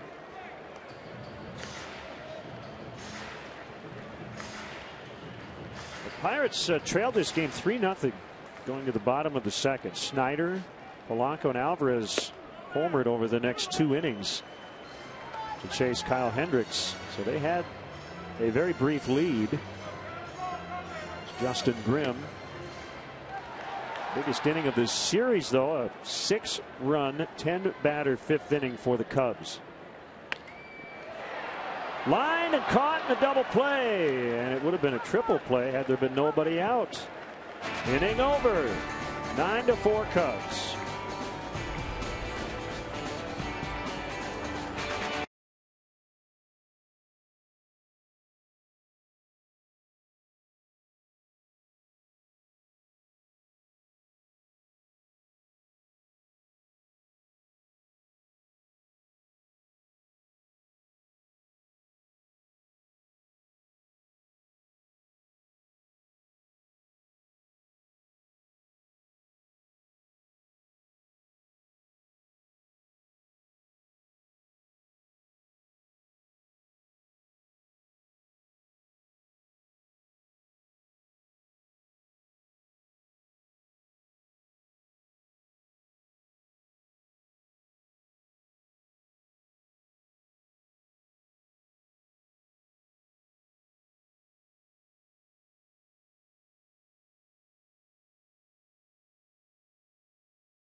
Can.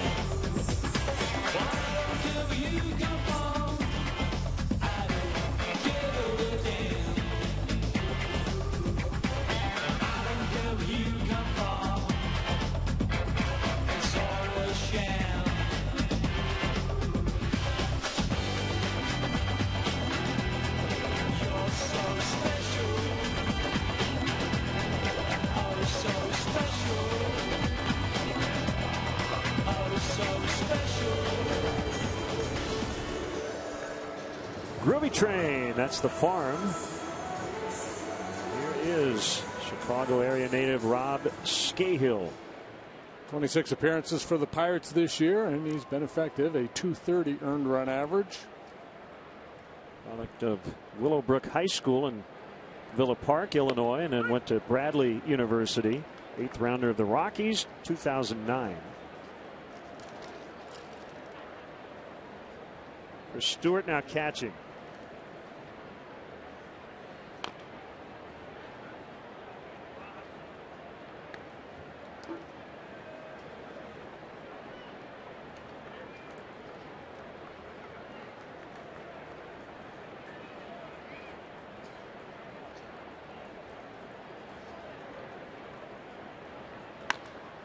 In the air the other way, Snyder makes the play.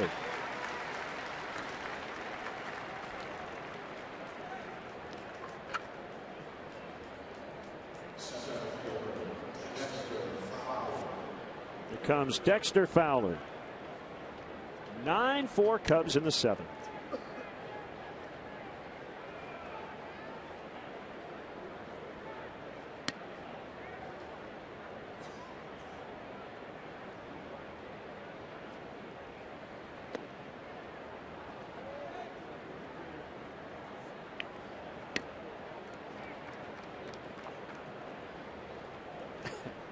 Just got a text from former Cub Jody Garrett. So guess who else went to Willowbrook? Me.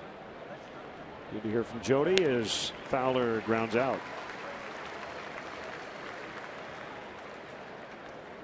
2 outs.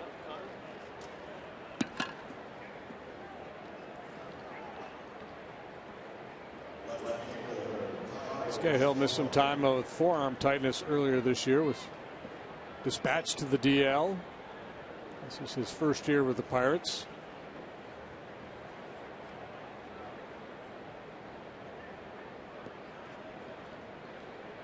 Four years at Bradley. Graduated from Willowbrook in 05. Played baseball, basketball, and football.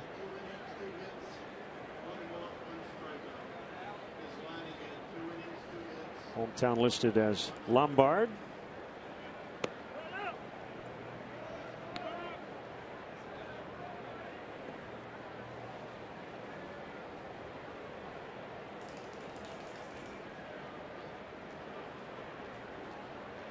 Pitch to Schwarber is a strike.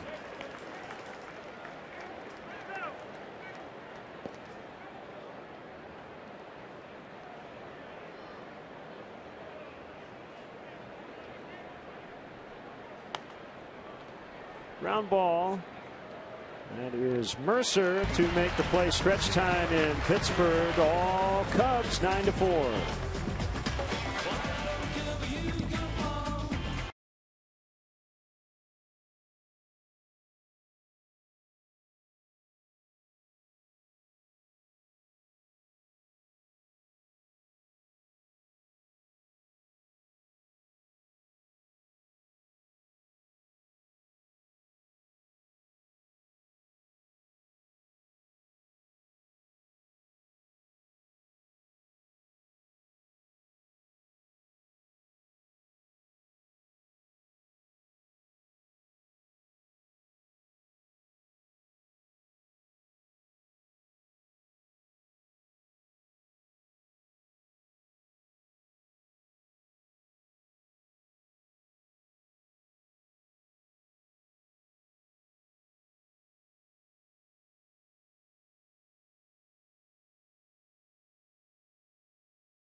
Summary, Cubs hitting shoes on today. 14 hits, 9 runs. And back and forth early, and then the Cubs with a huge 6-run 5th inning. Rizzo's been big. La Stella having a big day. Pirates managed to hit the ball out of the ballpark, just not frequently enough. Honda Dream Garage Sales event now at your Honda dealer. As you see Christian Orfia stretching out those legs. He takes over in left. Javi Baez takes over at second.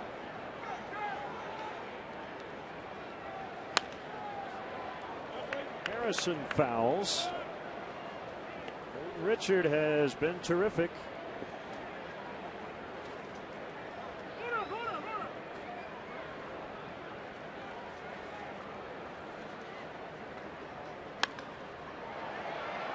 Left center. Fowler on the move. He will not get there, and it's going to hit the warning track and bounce into the bullpen.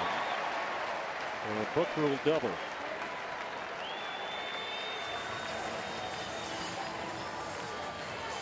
Harrison getting his second look at Clayton. Ready for that sinker. It's down and in a little bit. Puts a good swing on it. Justin Grimm was up a little bit last inning and appears to be throwing again in the Cub bullpen.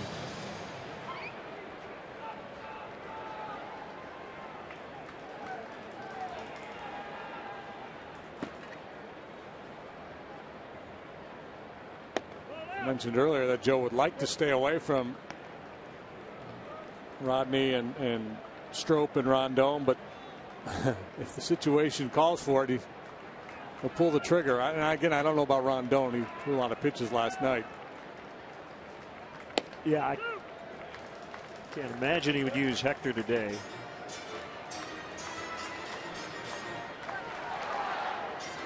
Two 2-0 on Chris Stewart. First plate appearance, just came in to play defense. Swing and a miss, 2-1.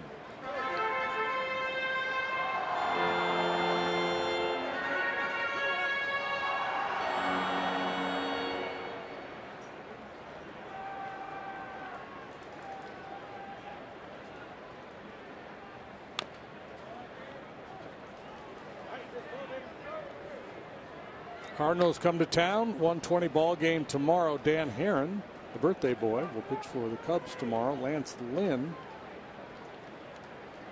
The Cubs really knocked around in St. Louis. Start of this road trip, he'll go for the Cardinals. Bullpen day on Saturday against Michael Wacha. Russell to Rizzo. Runner at third, one out.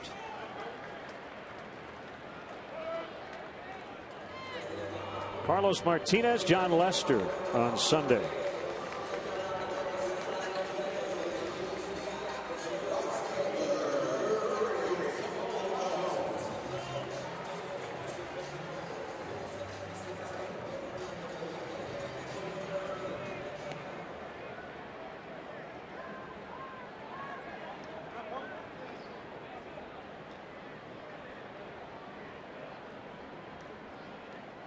Polanco homered to straightaway center in the third inning.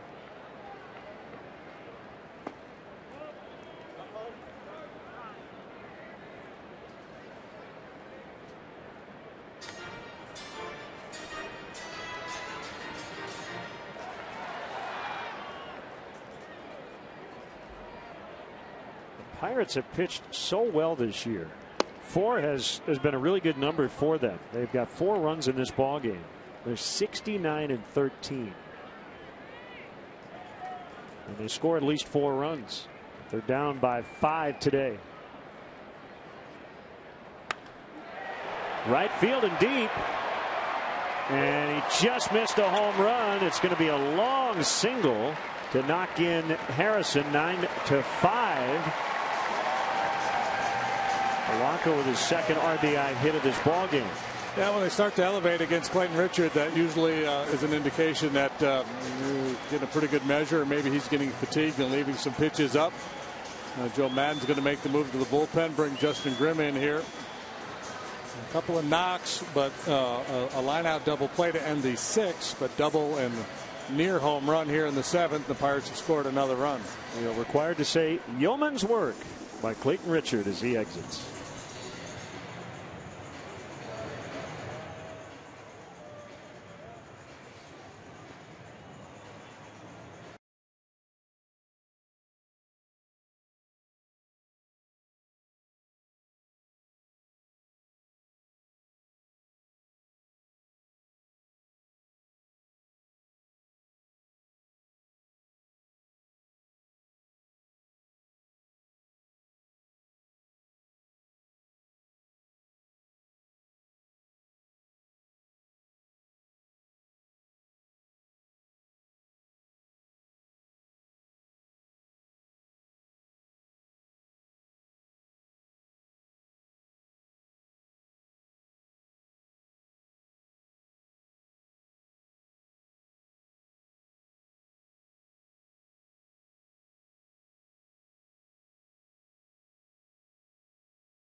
did good work on the mound today. And how about at the plate? Ripping that double into the alley out there in left center, all the way out to the north side notch to drive in two. Impressive stuff by Clayton Richard. Mazda conviction, creativity, courage. This is the Mazda way. So he goes 3 1/3. And charged with 1 run. It could be 2, but Grimm is hoping to avoid that with Polanco at first and Starling Marte at the plate. We have not seen Andrew McCutchen today. He was not in their lineup, but I would bet we'll see him if the Pirates get close here in the final few innings. And Polanco's on the move, and he's in. Stolen base. Polanco is 26th.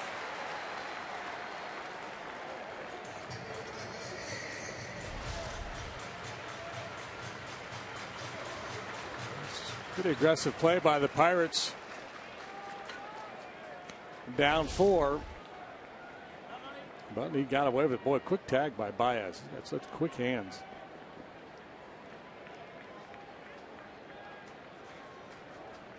Marte has grounded out all 3 times. He's playing center today for McCutchen. Normally plays left, and he fouls off.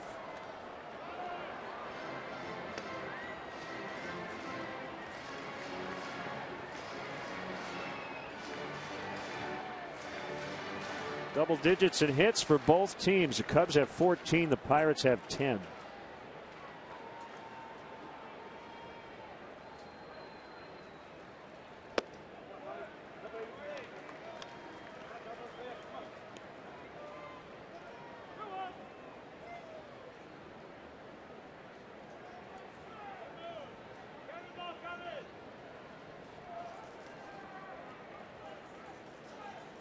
Grimm set. At the waist. Not even a look at the runner. In the air to center. Fowler's going back. Backpedaling and on the track. He's got it. Polanco to third, but 2 gone.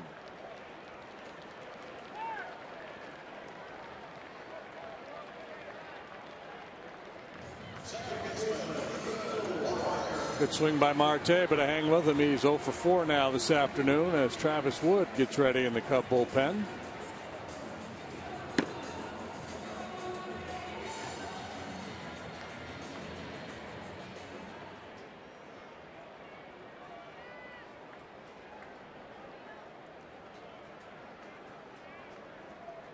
Cardinals later tonight in Milwaukee. Right now with a 4-game lead over the Pirates, 7 ahead of the Cubs. So if they're scoreboard watching, they're rooting for the Cubs. They'd like to push the Pirates down as much as possible since they are their closest pursuer for the division. Cardinals will go for their 4th straight win tonight. Tommy Pham had a big night last night. 2 homers and a triple. Schwarber goes back. And he lays out, can't get it. It'll bounce out of play as Walker doubles in Polanco. Check that Denorfia is into the game. Chris with the diving attempt. 9-6 now.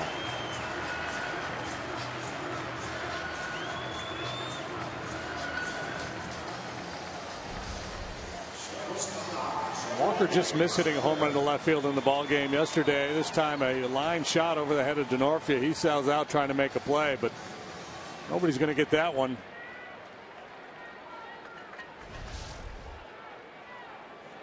Cubs have had some games get away from them late on this road trip. This is Justin's 5th appearance on the trip. He allowed runs in 3 of the previous 4.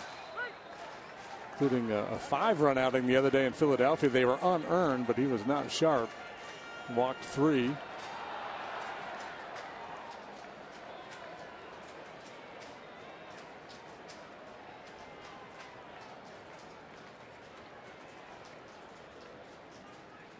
Swing and a miss. 0-2.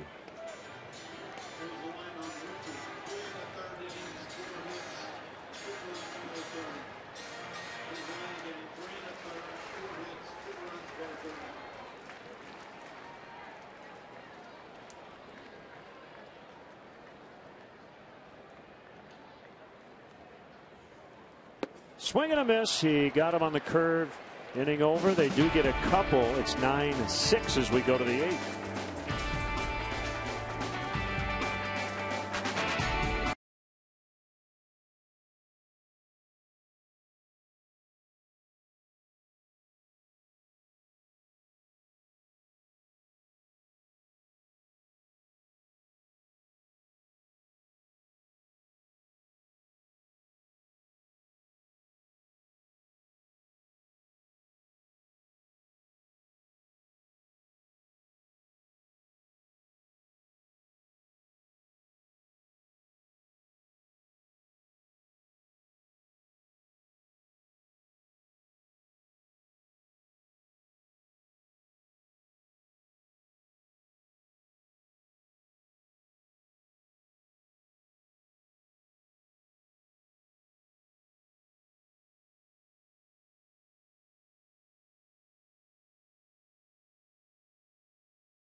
Pennant races in true HD quality on MLB.TV Premium. Watch every out-of-market game live on more than 400 supported devices.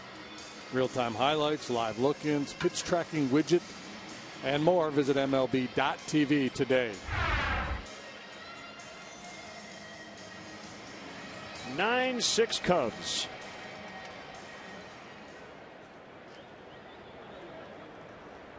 Austin Jackson. 1 for 2. Pinch hit double and a run in the 5th. No, I checked that. He bounced into a 4-3 double play. That was Coughlin. See, that spot came up twice.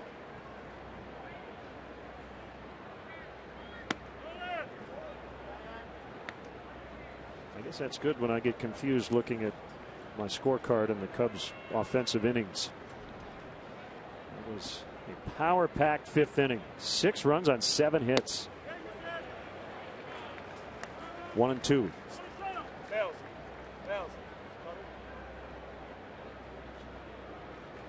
Well, first 8 reached in that inning.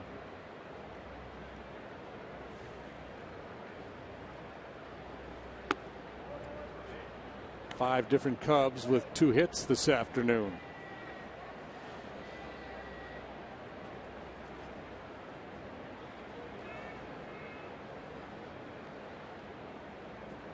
I guess the question is it enough?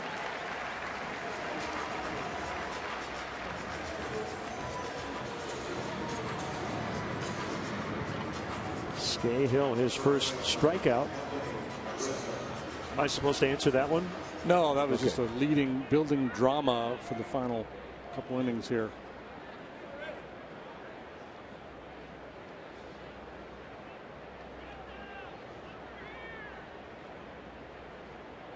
Double play ball in the first. A run scored on that play. A walk in the 3rd. Go ahead 2-run homer in the 5th. A double in the 6th.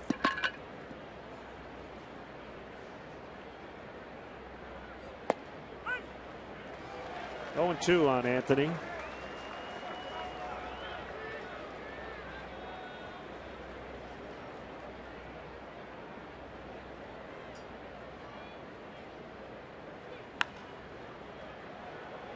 In the air, Snyder's coming over, and it is foul. Sliding attempt, couldn't get it, and it's a foul ball.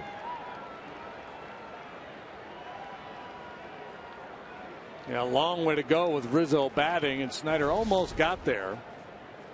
It was almost fair, and that would have been a double for Rizzo. But you see there, clearly foul.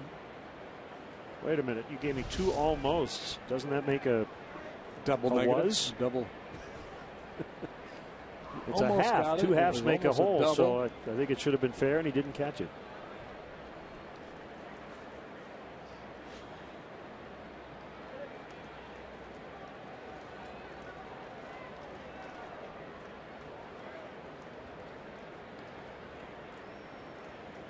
Slide step in the pitch. It's outside. 1-2.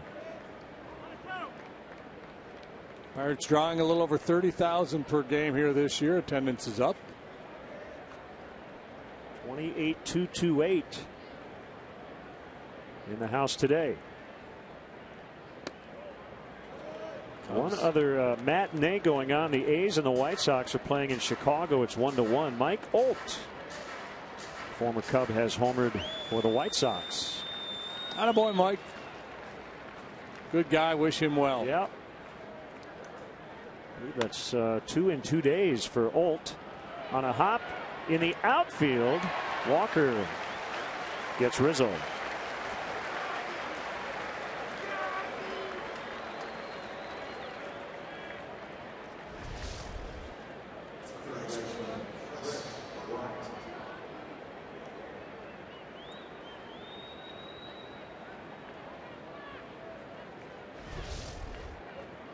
I think you're going to see, when you look at the numbers, and I'm sure there are numbers, I just don't have the time or the wherewithal to look them up right now, but year by year with shifting is going to impact left-handed hitters more than right-handed hitters because of that right there.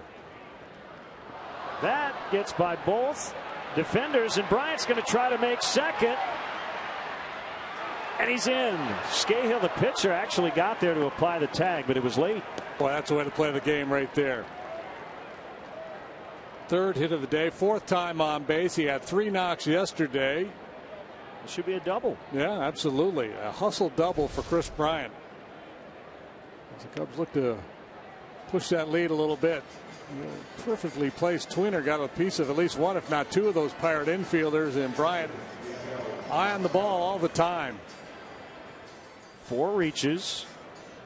He's got 6 hits the last 2 days, and 4 of them have been doubles. Well, they ruled to give him a single and an error on the shortstop. I don't agree with that. Yeah, I don't either. I think that should have been a double all the way.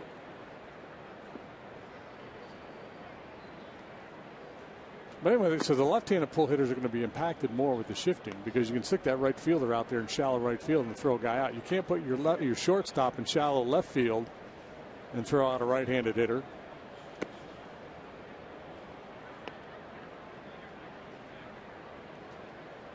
It's 3 errors on the Pirates today. Terrell will be intentionally walked with Russell on deck.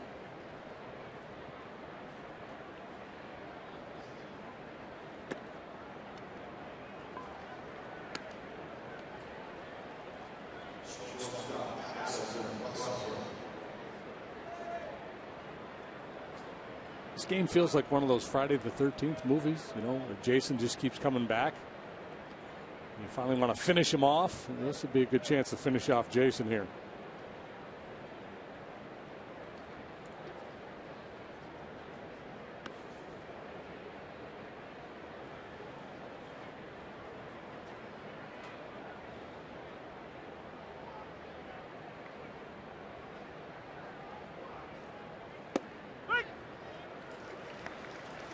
Strike 1 on Russell.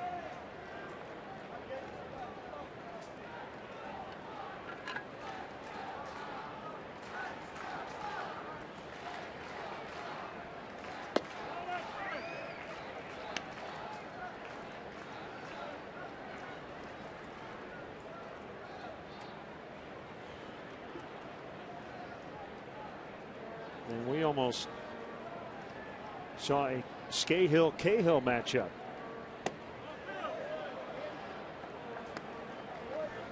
I suppose we still could. Rob Scahill, right? Trevor Cahill.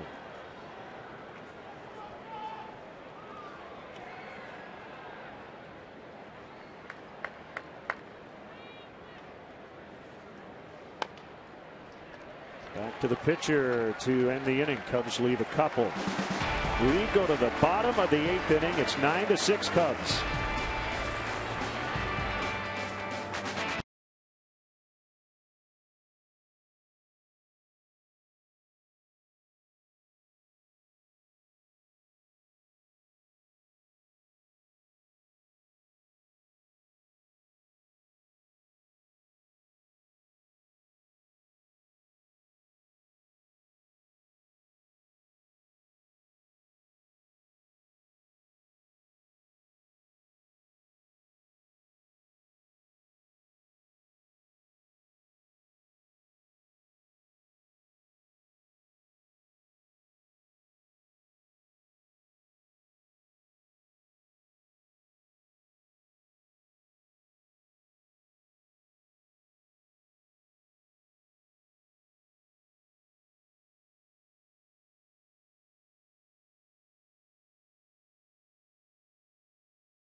To go, including this ball game. They're leading 9-6 here in the 8th, and after today the next 10 will be at Wrigley Field, and you see the Pirates and Cardinals both play more on the road than they will at home to finish up the season. Travis Wood now pitching for the Cubs. A few days ago in Philadelphia, he got the start, a spot start. It was a bullpen day, and he pitched very good. 3 shutout innings in that outing for the year, 5-4 with a 4.20. Hey, they gave Chris Bryant a double. It's a game of adjustments. That was the right call. Cannot give a guy a single, but then the error on that particular play. So they got it right.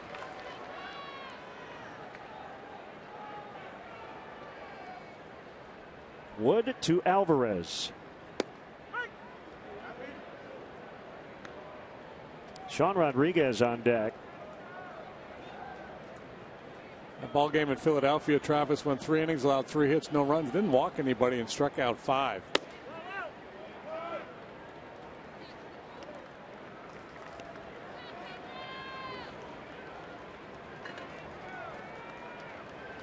So if you're the Pirates, I think, you know, their thought here is at some point they can get Andrew McCutchen into the game as a potential tying run.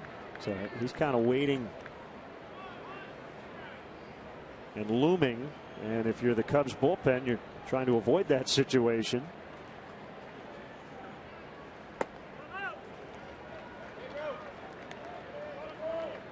Two and 2 on Alvarez.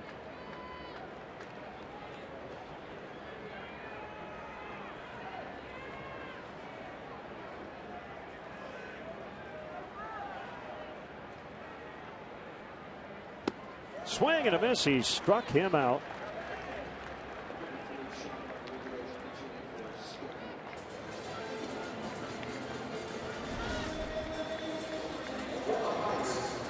Five strikeouts last time, and aggressive with the fastball here against Alvarez. That one clocked at 94 miles an hour. Rodriguez for Scahill. 2 scoreless innings for Rob Scahill. Efrain Boyce did the same. Yeah, their work has kept the Pirates in this ball game.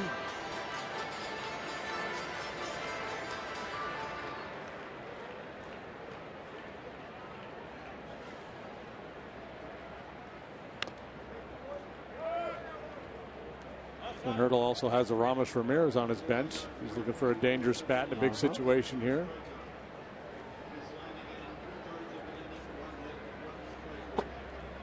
Cahill, the only Cub reliever currently throwing in the bullpen.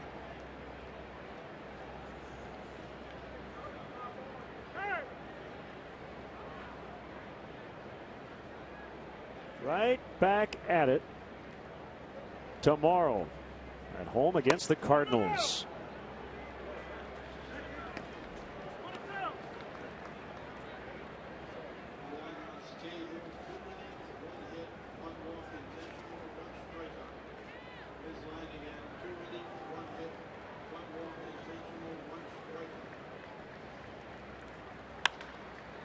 Ground ball to Russell.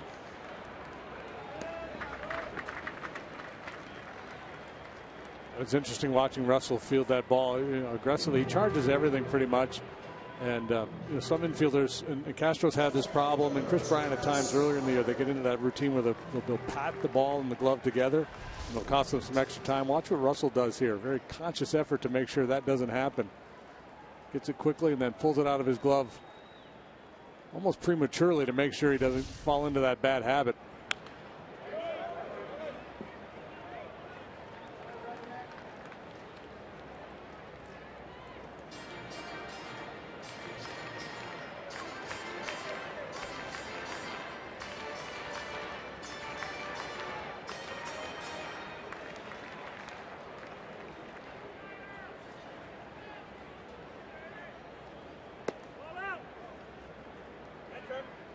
One and one.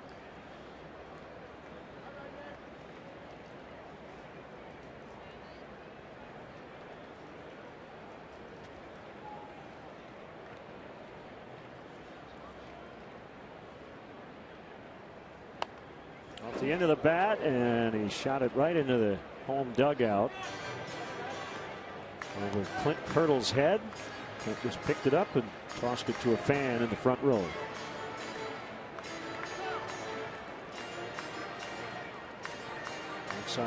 Dave Joust, Chicago native, part of the Pirates coaching staff. Strike three called. Wood with a 1-2-3, 8th inning to the 9th, still 9-6.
Sean Rodriguez, who just pinch hit, will remain in the ballgame and left.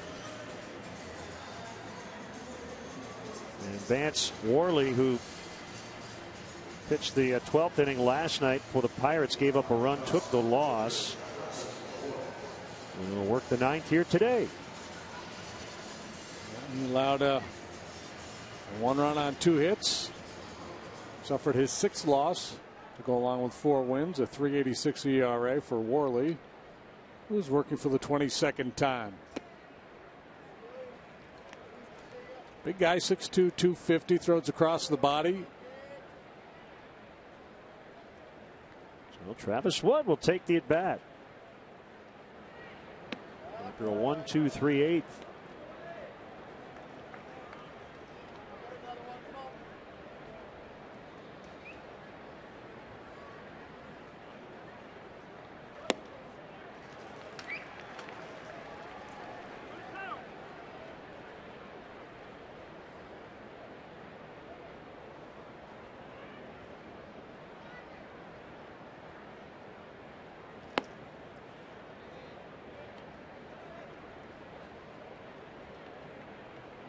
Jason Mott has been stationed in that spot for the last 3 days. I don't know if he even went back to the team hotel.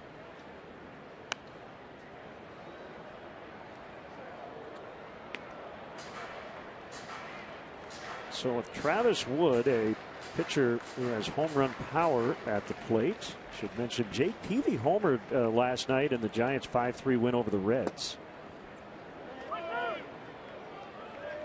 Giants pitchers have hit 9 home runs combined. It's the most for a Giants staff since they hit 10 in 1934.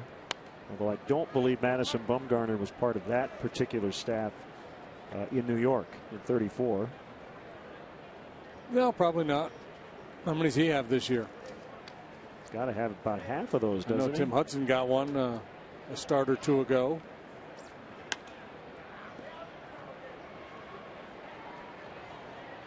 Polanco makes a catch. 5 homers for Bumgarner. He hit 4 last year.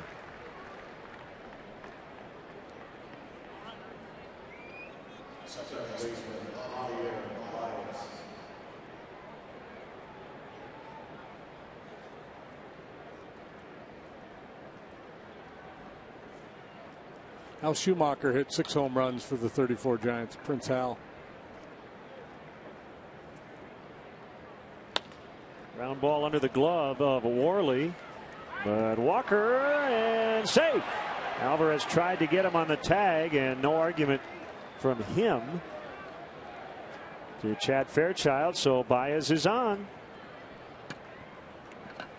That'll be the 3rd error of the day for the Pirates. 2nd charge to Neil Walker. Nope, they're going to give him a base hit. I stand corrected. I think that's a little hometown love for Walker. Nice evasive action by Baez. And he's fortunate he didn't sprain an ankle. A high five from a Cub fan in the front row.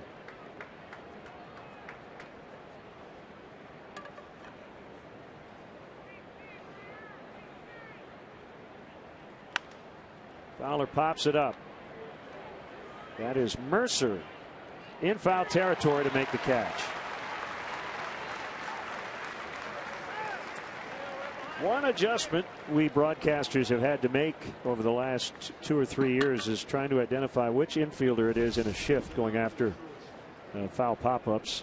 And that, basically Mercer was playing 3rd, but he's the shortstop.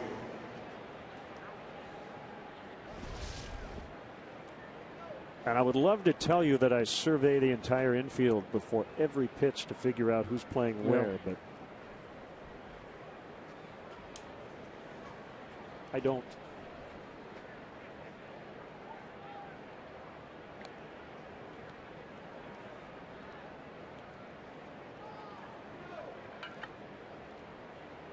Yeah, and the names are on the back of the jersey, not the front, so sometimes it's hard to tell anyway who's where out there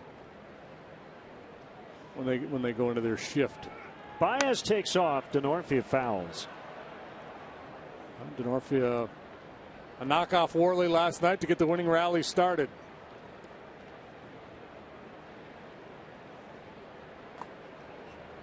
Fernando Rodney is up.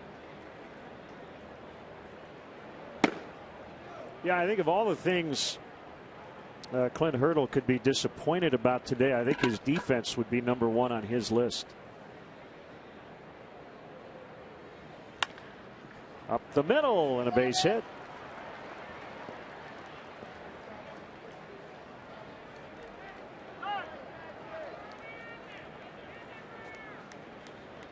And I would say most managers on a day like this would feel that way. One thing to be beaten by a good team, but when you feel like you give them extra chances, it always sticks in your craw. Yeah, and clearly Charlie Morton, the starter, wasn't good, but it's a combination, pitching and defense, and a lot of times it goes hand in hand, good and bad. Bad pitching, bad defense could lead to a big day for the opposition, and that's storyline here today. Cubs have banged out 17 hits.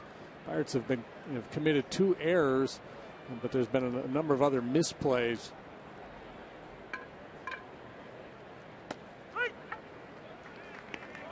And for a while there early, the Cubs had not taken full advantage of those opportunities before really blowing the doors open in this 5th inning. Put up 6 runs in that frame. Jackson bounces foul. Charlie Morton charged with 6 runs, 5 earned. Alvarez made an error in that inning.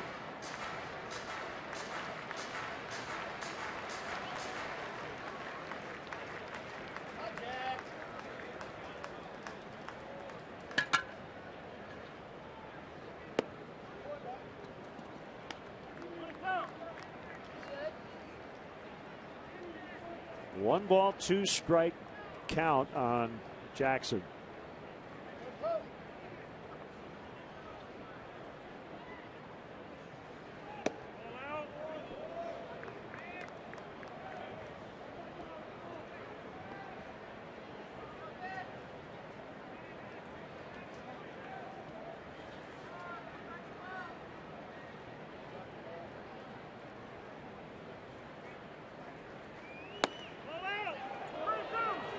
Before we sign off today, got to give our every 5th day Shelby Miller update.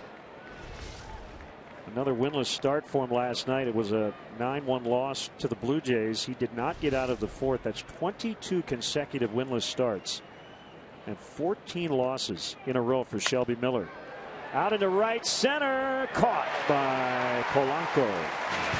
Bottom 9, Cubs lead 9-6.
Skip Ellison, our associate producer Keon Dolachahi, and Joe Pizzo, our studio coordinator back at WGN. We don't know if any of them have gone up or down that incline either. I guarantee you Mark Brady hasn't. That's a good point. It's not his cup of tea. Not unless you knocked him out and put a bag over his head. Pulled foul, way foul by Harrison. So if Wood finishes this game, he would get a save. It would be his second save. His very first save came in his first relief appearance this year. It was against the Pirates way back on May 16th. Deserved a 4-1 Cubs win in that one.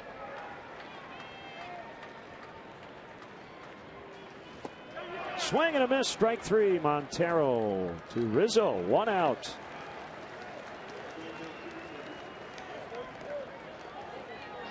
Four batters faced, 3 strikeouts so far for Wood.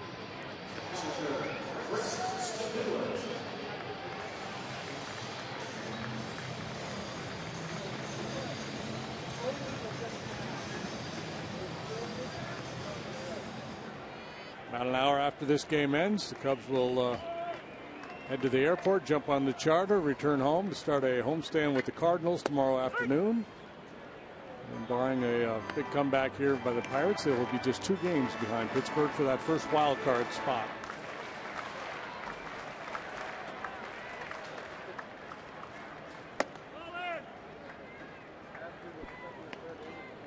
One and one to Stewart. Suspect we'll have some pretty enthusiastic crowds over the weekend.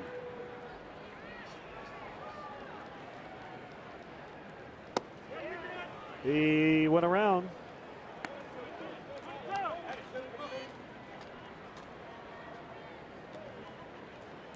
And welcome back to Jorge Soler.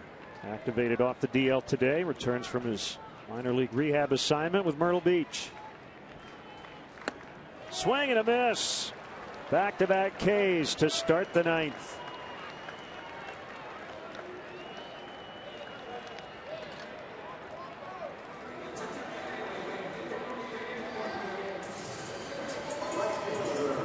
There's Polanco. Let's head out to the West Coast. Date with the Dodgers. And it'll be Jeff Locke and Zach Greinke tomorrow night. Francisco Liriano, Clayton Kershaw Saturday evening.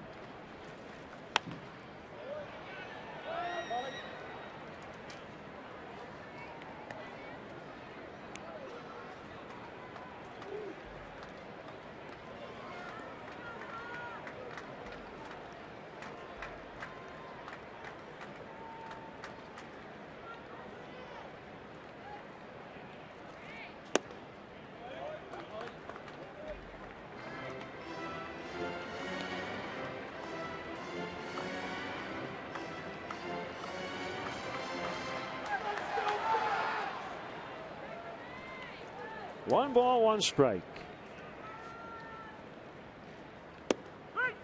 In there. 1-2. Shadowed the light standard over home plate. Just about everything else in the sun. See Rizzo also in the shade.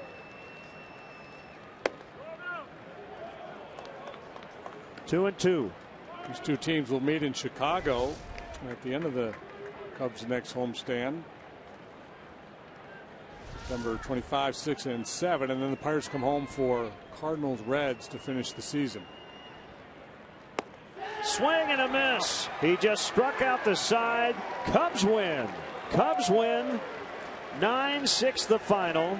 So they score 9 runs to get their magic number down to 9 on good old Channel 9. Yeah, and this series had been dominated by pitching, but the Cubs broke out the bats in a big way here this afternoon. 9 runs on 17 hits. Pirates continued to push, but ultimately the Cubs able to finish them off. Good work by Clayton Richard. He'll pick up the win, and Travis Wood picks up his second save.